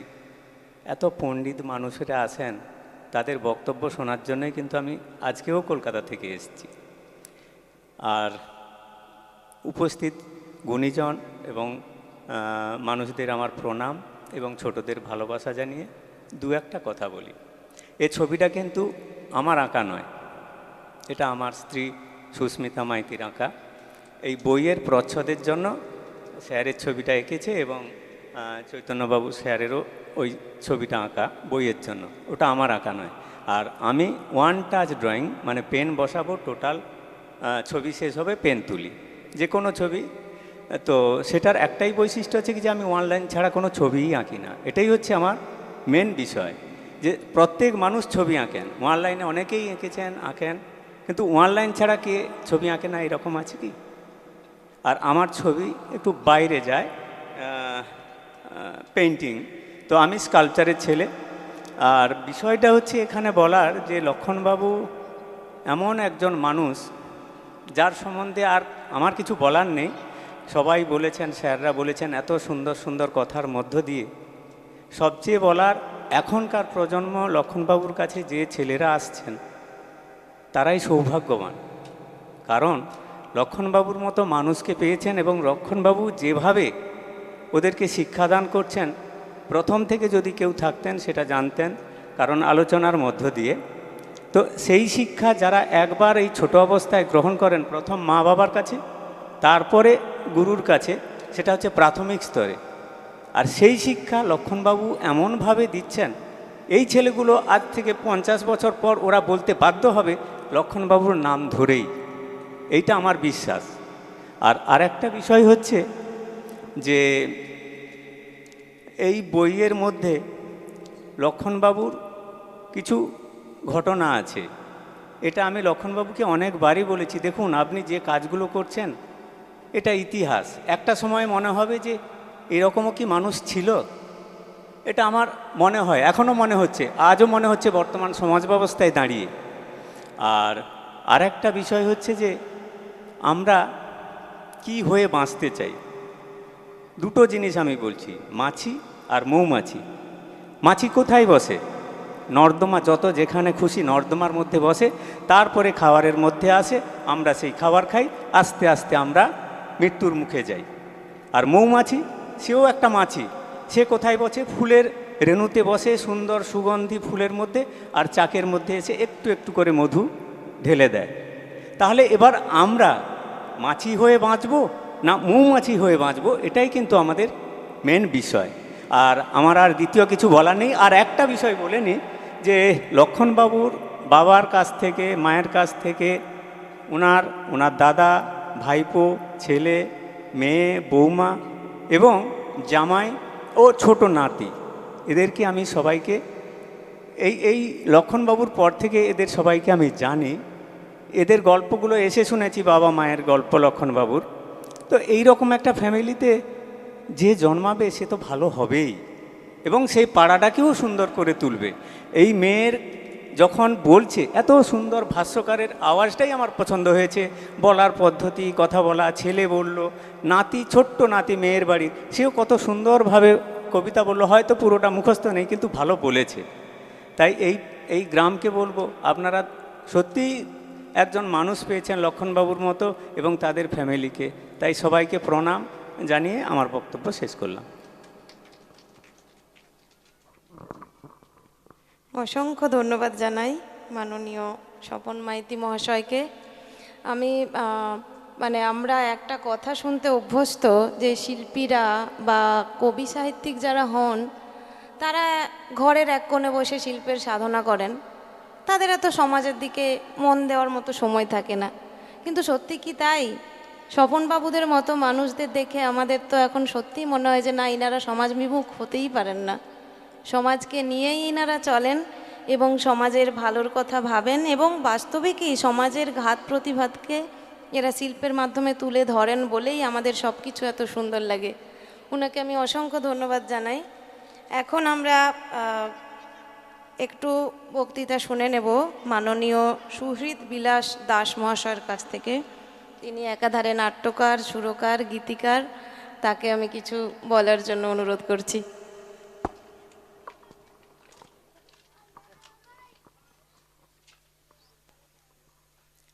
নমস্কার। উপস্থিত মঞ্চে উপবিষ্ট সভাপতি মহাশয় এবং অন্যান্য অতিথিবর্গ এবং দর্শক আসনে উপস্থিত সমস্ত গুণীজনদের যথাযোগ্য স্থানে সম্মান জানাই। খুব গুরুগম্ভীর কথা হচ্ছিল, সকাল থেকে শুনছিলাম, সমৃদ্ধ হচ্ছিলাম, কিন্তু যে মানুষটাকে নিয়ে আজকে চর্চা, সেই মানুষটা কিন্তু আমার চোখে একেবারে গুরুগম্ভীর নয়, একেবারে কাছের মানুষ। উনার সঙ্গে পরিচয় আমার বাড়িতে যাতায়াত তার সুবাদে। উনি আমার বাবার কাছে যেতেন। আমার বাবা প্রয়াত ডাক্তার বিজন বিলাস দাস। তো উনি তার বিভিন্ন কর্মসূচি নিয়ে বাবার সঙ্গে আলোচনা করতেন, বাবাকে আহ্বান জানাতেন, মত বিনিময় করতেন। তো একদিন একটা ঘটনা বলি, উনি আসতেন যেতেন, ওনার সঙ্গে এতটা বাক্যালাপও হতো না। আমি একদিন আমার ছেলেকে পড়াচ্ছি ফিজিক্সের কোনো একটা বিষয়, সেখানে একটা আমি ভুল বুঝতে পারছিলাম বইতে, সেটা আমার বাবার সঙ্গে একটু শেয়ার করছিলাম, কথা বলছিলাম। উনি সেই মুহূর্তে হাজির হন আমার বাড়িতে এবং উনিও মাথা ঘামান, দিয়ে বলেন না না ব্যাপারটা ভুলই, সম্ভবত ওই স্মরণ, দ্রুতি, বেগ, ত্বরণ, মন্দন, এই এর ডেফিনেশনের কোনো একটা জায়গায় একটু ভুল ছিল আর কি। তো উনিও সেটা শুনে বললেন না ভুল। আমি ভাবলাম ভদ্রলোকের তো সাহস বড়, কি জানেন না জানেন উনিও বইয়ের সমালোচনা করা শুরু করছেন, এরকম ব্যাপারটা। তারপরে উনি চলে যাওয়ার পরে আমার বাবার কাছে আমি ওনার পরিচয় জানতে চাইলাম, যে উনি একজন হাই স্কুলের শিক্ষক এবং উনি পদার্থবিজ্ঞানেরই শিক্ষক। সত্যি কথা, সেই থেকে সেই মানুষটার প্রতি আমার শ্রদ্ধা আরও বেশি বেড়ে গেল। একটা মানুষ কতটা বিনয়ী হয় তার, কেননা উনি এবং আমার বাবা অনেকটাই আমার চোখে সমকক্ষ, কিন্তু উনি যখন বাবার সঙ্গে কথা বলতেন এতটাই বিনয়ী থাকতেন, বুঝতে পারতাম না যে তার মধ্যেও এতখানি গুণ আছে, জ্ঞান আছে। তাই এ কথা বলতে সত্যি আমরা সবাই জানি, শ্রদ্ধাবান লভত জ্ঞানম। শ্রদ্ধা মানুষকে জ্ঞানী করায়, আবার জ্ঞানী মানুষকে বিনয়ী হতে শেখায়। তার প্রকৃষ্ট এবং জলজান্ত উদাহরণ লক্ষণবাবু। উনি আমার বাবা মারা যাওয়ার পরেও আমার বাড়িতে যান, আমাকে পুত্র স্নেহে দেখেন, আমার ছেলেকেও খুব ভালোবাসেন, আমার স্ত্রীকেও ভালোবাসেন, একেবারে একটা পারিবারিক মেলবন্ধনের মতো ব্যাপারটা হয়ে গেছে এখন। তাই উনাকে এখন কাকু বলে সম্বোধন করি এবং আমিও তৃপ্তি পাই, উনিও তৃপ্তি পান। তবে একটা কথা বলি, যে ব্যাপারগুলো নিয়ে ওনার সঙ্গে আমার অনেকটাই একমত, সকলের হতে পারে, তো একটা ওনার তো বিস্তার বিশাল, কিন্তু একটা কথা প্রায়ই আমরা ভাবি যে মানুষ আজ যাই করুক, মানুষ একটু মানুষের কথা কেউ ভাবে না। আমরা সবাই ট্রেনে বাসে সবসময় একটা কথাই শুনি, যুগটা গেল রসাতলে, সবার মুখেই এক কথা, রাখতে ধরে ভাবছেটাকে, কে বা খাটায় তার মাথা। যেগুলো শুনি সেগুলো হচ্ছে এই গেল গেল রব, কিন্তু আমরা কেউ তাকে ধরে রাখার চেষ্টা করি না। উনি তার কর্মজীবনের মাধ্যমে সেগুলোকে ধরে রাখার চেষ্টা করেছে। আর বেশি বলবো না, আমি একটা ছোট্ট একটা কবিতা, জানি না স্মৃতি থেকে বলছি, এই আমার আশার বাণী বলতে পারেন আর প্রত্যাশা বলতে পারেন, ওইটা বলেই আমি শেষ করছি। আজ বাষ্প হয়ে যাচ্ছে উড়ে প্রীতি, মেঘ হয়ে তা জমছে আকাশ পরে, ভালোবাসা আজকে কেবল স্মৃতি, রক্ত মাখা হিংসা ঘরে ঘরে। মুখোশ ভিন্ন কথা বলে, বাজায় কেবল সোহাগ ভরা বাঁশি। স্বার্থ নিজের সিদ্ধ করার ছলে নিচ্ছে কেড়ে লক্ষ জনার হাসি। আদম ও ইভ কোন সে কুক্ষণে খেয়েছিল জ্ঞান বৃক্ষের ফল। জ্ঞান পাপী তাই আমরা জেনে শুনে পাচ্ছি কেবল মানুষ মারার কল। প্রেম প্রীতি আর ভালোবাসা যত পড়বে নাকি ধরার বুকে ঝরে। প্রলেপ দিয়ে পুরনো সব ক্ষত, বিভেদ ভুলে শান্তি ঘরে ঘরে। নমস্কার, এখানে শেষ করছি। অসংখ্য ধন্যবাদ জানাই মাননীয় সুহৃদ বিলাস দাস মহাশয়কে। খুব সুন্দর একটি আবৃত্তির মাধ্যমে তিনি তার সুচিন্তিত বক্তব্য শেষ করলেন, তাকে আমার অসংখ্য শ্রদ্ধা জানাই। আমরা অনুষ্ঠানের প্রায় শেষ পর্বে এসে গেছি, তবে আমাদের এখনও একটি আলোচনা শোনা বাকি, মানে মূল বক্তব্য যেটা আমাদের মঞ্চোপবিষ্ট সভাপতি মহাশয় মাননীয় স্বরানন পণ্ডা মহাশয়, প্রাক্তন শিক্ষক এবং সবং সায়েন্স সোসাইটির সভাপতি, তাকে আমি কিছু বলার জন্য অনুরোধ করব। আপনারা বুঝতেই পারছেন তার অনেকটাই বয়স হয়েছে, কিন্তু কি বিশাল ধৈর্য নিয়ে তিনি বসে রয়েছেন তখন থেকে, সত্যি তা আমাদের মুগ্ধ করে। এবং আমি তাকে প্রথমেই আমার প্রণাম জানাই। আমি তাকে জেঠু বলেই জানি, তাকে আমি কিছু বলার জন্য অনুরোধ করছি।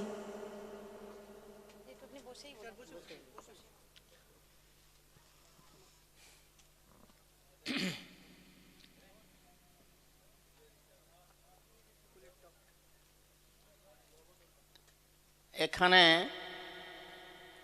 যারা উপস্থিত আছেন তাদের গুরুজনদের সবাইকে আমার অন্তরের শ্রদ্ধা এবং শুভেচ্ছা জানাচ্ছি। আর ছোটরা, তাদের প্রতি আমার প্রাণভরা আদর আর ভালোবাসা জানিয়ে ভেবেছিলাম যে সভার নিয়মে সভাপতির ভাষণ একান্ত প্রয়োজন, কিন্তু সেই 12টা থেকে এ পর্যন্ত বক্তাদের প্রাণভরা আবেগ নিয়ে যে ভাষণ শুনলাম, তাতে সভাপতির ভাষণ দেওয়ার আমি কোনো প্রয়োজনীয়তা বোধ করছি না। যদি নাম করেই বলতে হয়, প্রথম বক্তা ছিলেন আমাদের প্রিয় মাস্টারমশাই চৈতন্যবাবু। তার পরবর্তী বক্তারাও সেই আমাদের পঞ্চাননবাবু থেকে শুরু করে সকলের নাম এই মুহূর্তে বলতে পারছি না, কেউ কম নন। সবাই এই সভায় বক্তব্য রেখে একটি বড় পুকুরের জলাশয়ে যেমন একটি পদ্মফুল ফোটার পরেই পর পর পর পর পদ্মফুল ফুটতে থাকে, তেমনি বক্তাগণ, মানে আজকে যার সম্বন্ধে লিখিত একটি বই দ্বীপ জলুক প্রকাশিত হলো, তার সম্বন্ধে, তার কাজের সম্বন্ধে একটা ভালো বাকচরিত্র, বাকচিত্র এঁকে দিয়েছেন। তো এই পরিবারের সঙ্গে আমার একদম এক পরিবার, নিজের পরিবার, এরকম সম্পর্ক রয়েছে। কবে থেকে? মাসিমা মানে লক্ষণবাবুর মা যেদিন আমি এখানে এলাম, প্রণাম করেছি, আমি আমার বুকে ঝরিয়ে মাথায় হাত দিয়ে বললেন, বাবা ভালো আছিস? আমার মনে হলো আমার নিজের মা আমাকে তো এরকম প্রশ্ন করেননি, তিনি তো বোধহয় আমার নিজের মাকে ছাড়িয়ে গেছেন। তারপরেও 2-3 বার এসেছি, তবে আজকে আমার চোখ দিয়ে জল আসছে, কারণ এই লক্ষণবাবুর বাড়ির থেকে আমি কলকাতা যাই।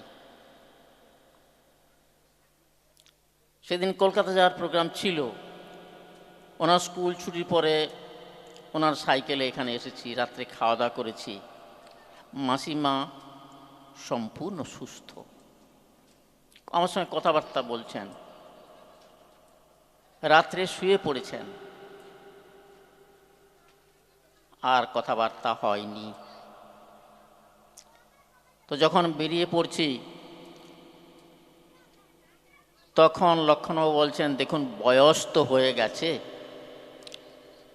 উনি এরকম মাঝে মাঝে কথা বন্ধ হয়ে যায়, আবার কথা বলেন। আপনি যেহেতু কলকাতা যাওয়ার প্রোগ্রাম আছে, আপনি চলে যান, এলে মায়ের সঙ্গে দেখা হবে।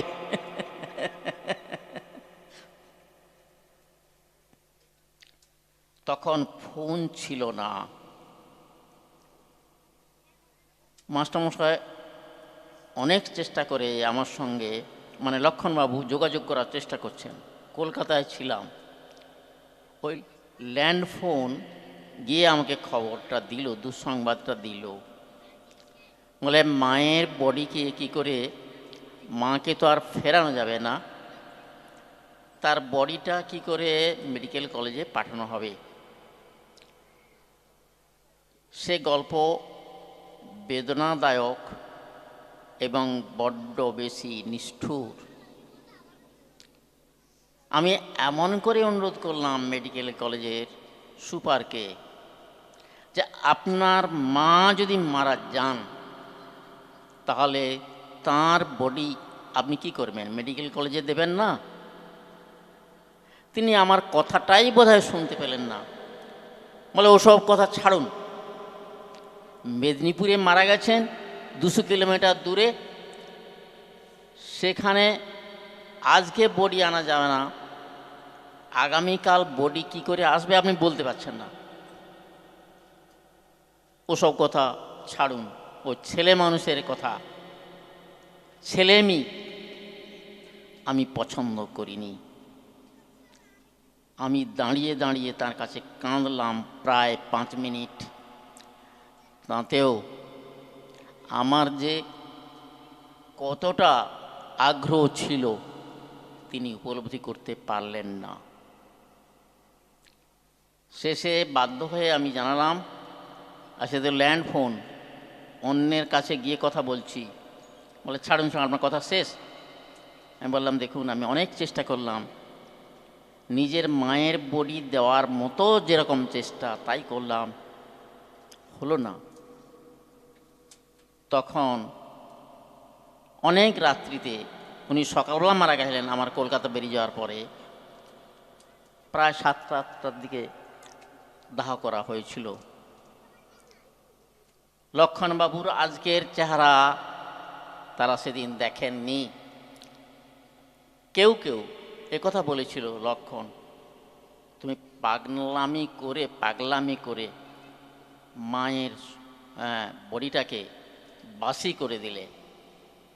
আজও আমার সেই কথাটা হৃদয়ে আঘাত করে। তারপর লক্ষণবাবুর সঙ্গে আরও ঘনিষ্ঠতা হতে লাগলো। উনি আমার বাড়ির কাজ দিয়ে স্কুল যেতেন, যাওয়ার সময় বা আসার সময় দেখা করে আসতেন।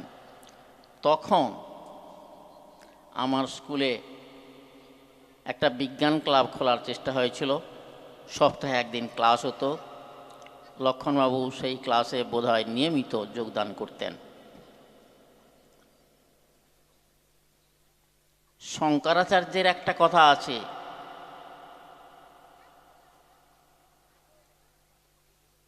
দৃশ্যং দর্পণ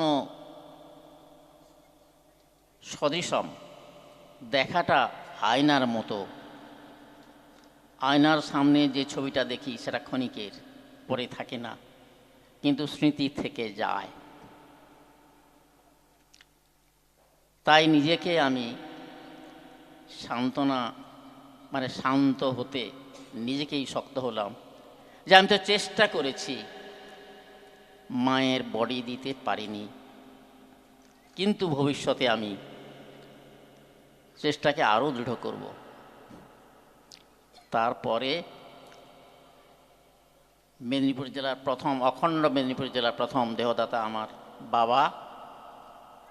সে গল্প আজ বলবো না, কোনোদিন যদি সুযোগ হয় তখন বলবো। লক্ষণবাবু পুরোটাই জানেন। তারপরে আমার ভাইয়ের বডি দেওয়া, মা আগেই মারা গেছিলেন, তার বডি আমি দিতে পারিনি। এভাবে আমার নানা কাজের সাথী হয়েছেন লক্ষণবাবু, সহমর্মী হয়েছেন, সমকর্মী হয়েছেন, সমব্যথী হয়েছেন। তো এমনিতেই তো হয় না, অনেকেই আমার সংস্পর্শে এসেছেন, লেখাপড়া জানা লোক এসেছেন, কিন্তু আমার ভিতরে যে দৃঢ় মনোবল, সেটাকে লক্ষণবাবু আমার ধারণায় পুরোটাই তিনি গ্রহণ করেছেন, যার ফলে রিটায়ার করার আগে আমরা রিটায়ার করলে, আমি শিক্ষক ছিলাম তো, রিটায়ার করে ভাবি যে একটা ঝামেলা গেছে। প্রতিদিন স্কুল যাওয়া, ছেলেদের সঙ্গে গল্প গুজব করা, কথাবার্তা বলা, অভিভাবকদের মুখ ঝেমটা, আরও নানা কিছু সমাজের ব্যাপার। এমন কিছু না, এটার থেকে নিষ্কৃতি পাওয়া গেল, রিটায়ার করলাম। কিন্তু লক্ষণবাবু আগে থেকে ধরলেন যে না, আমি যতদিন বেঁচে থাকবো ছাত্রদের সঙ্গে থাকব। বিদ্যাসাগরের লেখা গ্রন্থাবলীর মধ্যে একটি জায়গায় আছে বোধোদয়। তিনি নির্বাচন করলেন যে আমি একটি ছোট্ট বিদ্যালয় করব, যার নাম দিব বোধোদয়। বোধ মানে বোঝার, বিবেচনা করে কাজ করবার যে পদ্ধতি, সেই বোধের যাতে উদয় ঘটে আমাদের আগামী দিনের, আমার নাতি নাতনি, আগামী দিনের সন্তানদের, আগামী দিনের মানুষের মধ্যে বোধের যাতে উদয় ঘটে। আমি রিটায়ার করার পরে সেরকম একটি বিদ্যালয় করব। বিদ্যালয় ছোট হোক, কিন্তু তার কাজ এত বিশাল। আজকে তার বয়স হয়ে গেল 6 বছর। আপনারা দেখেছেন চিঠিতে লেখা আছে বোধোদয়ের 6ষ্ঠ বর্ষ, 6ষ্ঠ বার্ষিকী উদযাপন। 6 বছর হয়ে গেল তাঁর এই কাজ। আর তার কাজের বিবরণ প্রায় সমস্ত বক্তা দিয়েছেন বিস্তারিতভাবে। আমার যদিও লোভ ছিল সেগুলি উল্লেখ করার, কিন্তু এত সময় ধরে সভা চলেছে, শ্রোতাগণ মনে মনে বিরক্ত হয়ে যাচ্ছেন। আমি সেইগুলির উল্লেখ থেকে আমি বিরত হলাম, উল্লেখকে পুনরায় উল্লেখকে বাদ দিয়ে দিলাম। তবে এইটুকু বলতে চাই যে এইটুকুই শুধু বলতে চাই, আপনারা জানেন দুটো কথা, চর্যা এবং চর্চা। চর্চা, আমরা একটা বই তৈরির আগে যেমন সূচিপত্র তৈরি করি, বইতে কি কি থাকবে, চর্চাটা হচ্ছে তাই। সমাজের কি কি কাজ করব, বাড়ির কি কি কাজ করব, জমি কিনবো কিনা, পুকুর কাটাবো কিনা, নতুন ঘর করব কিনা, সেটা হচ্ছে চর্চা। যে কোনো কাজের আগে যে সলতে পাকানো, মায়েরা যেমন প্রদীপ জ্বালাবার আগে সলতে পাকান, একটুখানি তুলো নিয়ে তেলে ডুবিয়ে সেটা যাতে কিছু সময় জ্বলতে পারে সেরকম করে বাতিটা তৈরি করেন। তো এই সলতে পাকানোর কাজটা আমরা সবাই করছি। আমার কিছু জমি বাড়াচ্ছি, আমার ঘরটা বড় করছি বা সুন্দর করছি, ব্যাংকে কিছু টাকা পয়সা জমাচ্ছি, এই চর্চাটা আমরা সবাই করছি। কিন্তু এটা আসল চর্চা নয়।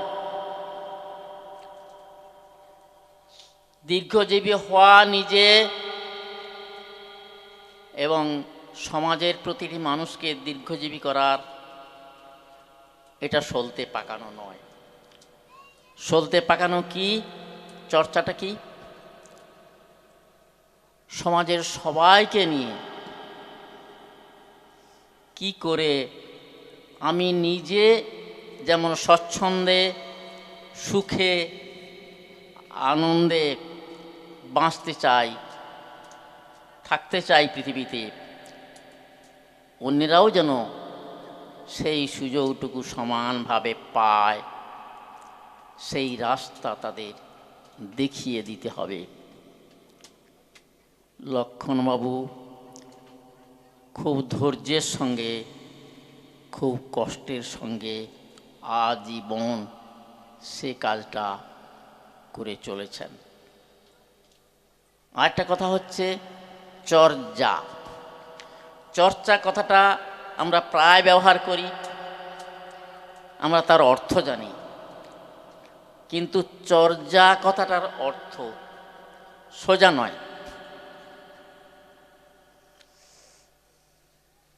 একটা দেশলাই কাঠি দিয়ে উনানে কাঠ জ্বালিয়ে দিলাম, আগুনটা আমরা দেখতে পেলাম, কিন্তু সেটা কত সময় জ্বলবে, ভাতটাকে ফুটাবে কিনা, তরকারিটাকে রান্না করে দিবে কিনা, সেই হিসাবটাকে বলা হয় চর্যা।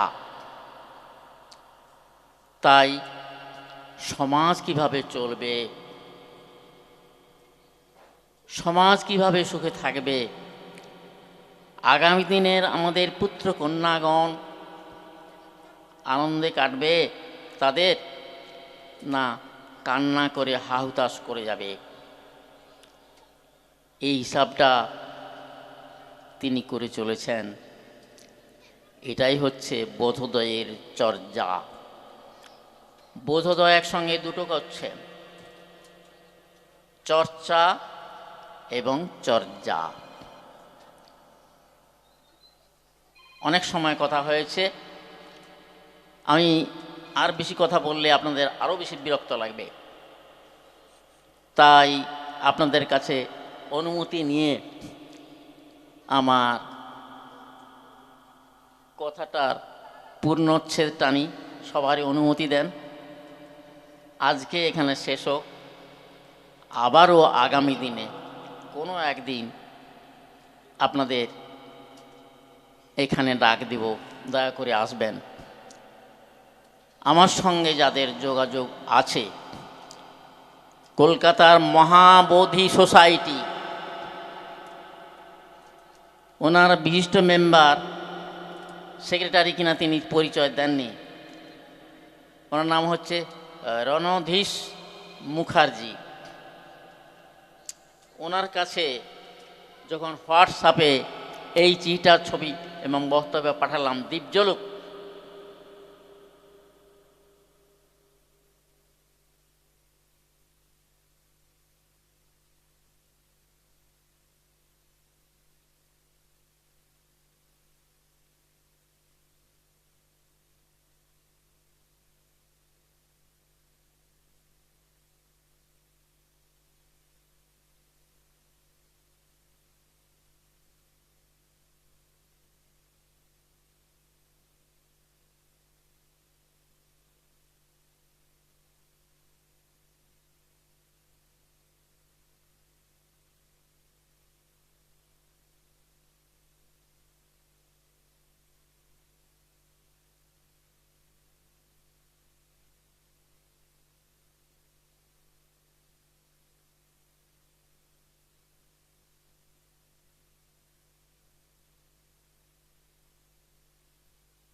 হ্যালো, যন্ত্রের যন্ত্রণা শুধু আমি একা পেলাম না, আপনারাও যন্ত্রণা পেয়ে গেলেন।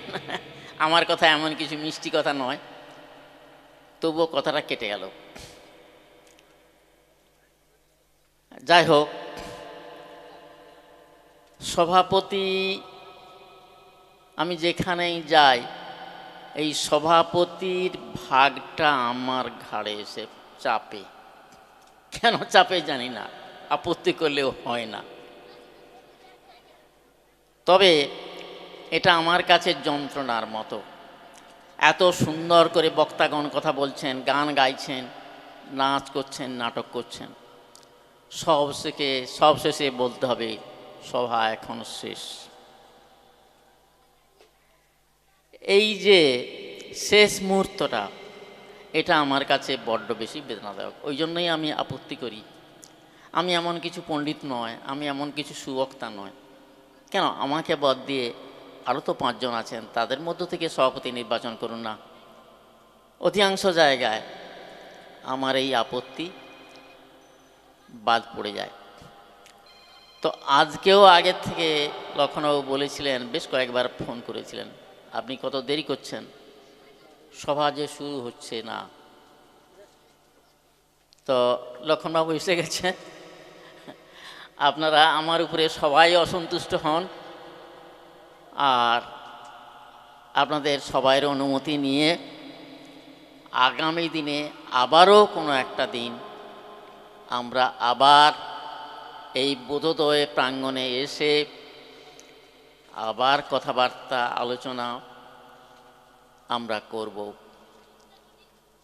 আমার থাকালীন একটা গান হয়েছিল, যদি তোর ডাক শুনে কেউ না আসে তবে একলা চলো রে। হ্যাঁ না, রবীন্দ্রনাথ ও কথা বলেছেন বটে, আবার অন্য জায়গায় বলেছেন আমরা সবাই মিলে হাঁটবো, চলবো, সব কাজে আমরা হাত লাগাবো। তবে আসুন তাহলে আগামী কোনো একদিন আমরা আবার একত্রিত হব। আর মামনি গানটা জানা আছে নাকি? আচ্ছা, আপনি বলে দিবেন। তাহলে আজকের সভা আমি এখানেই শেষ করব। শেষ করবেন আমাদের মামনি রবীন্দ্রনাথের সেই কথা দিয়ে, আই তবে সহচরী হাতে হাতে ধরি ধরি।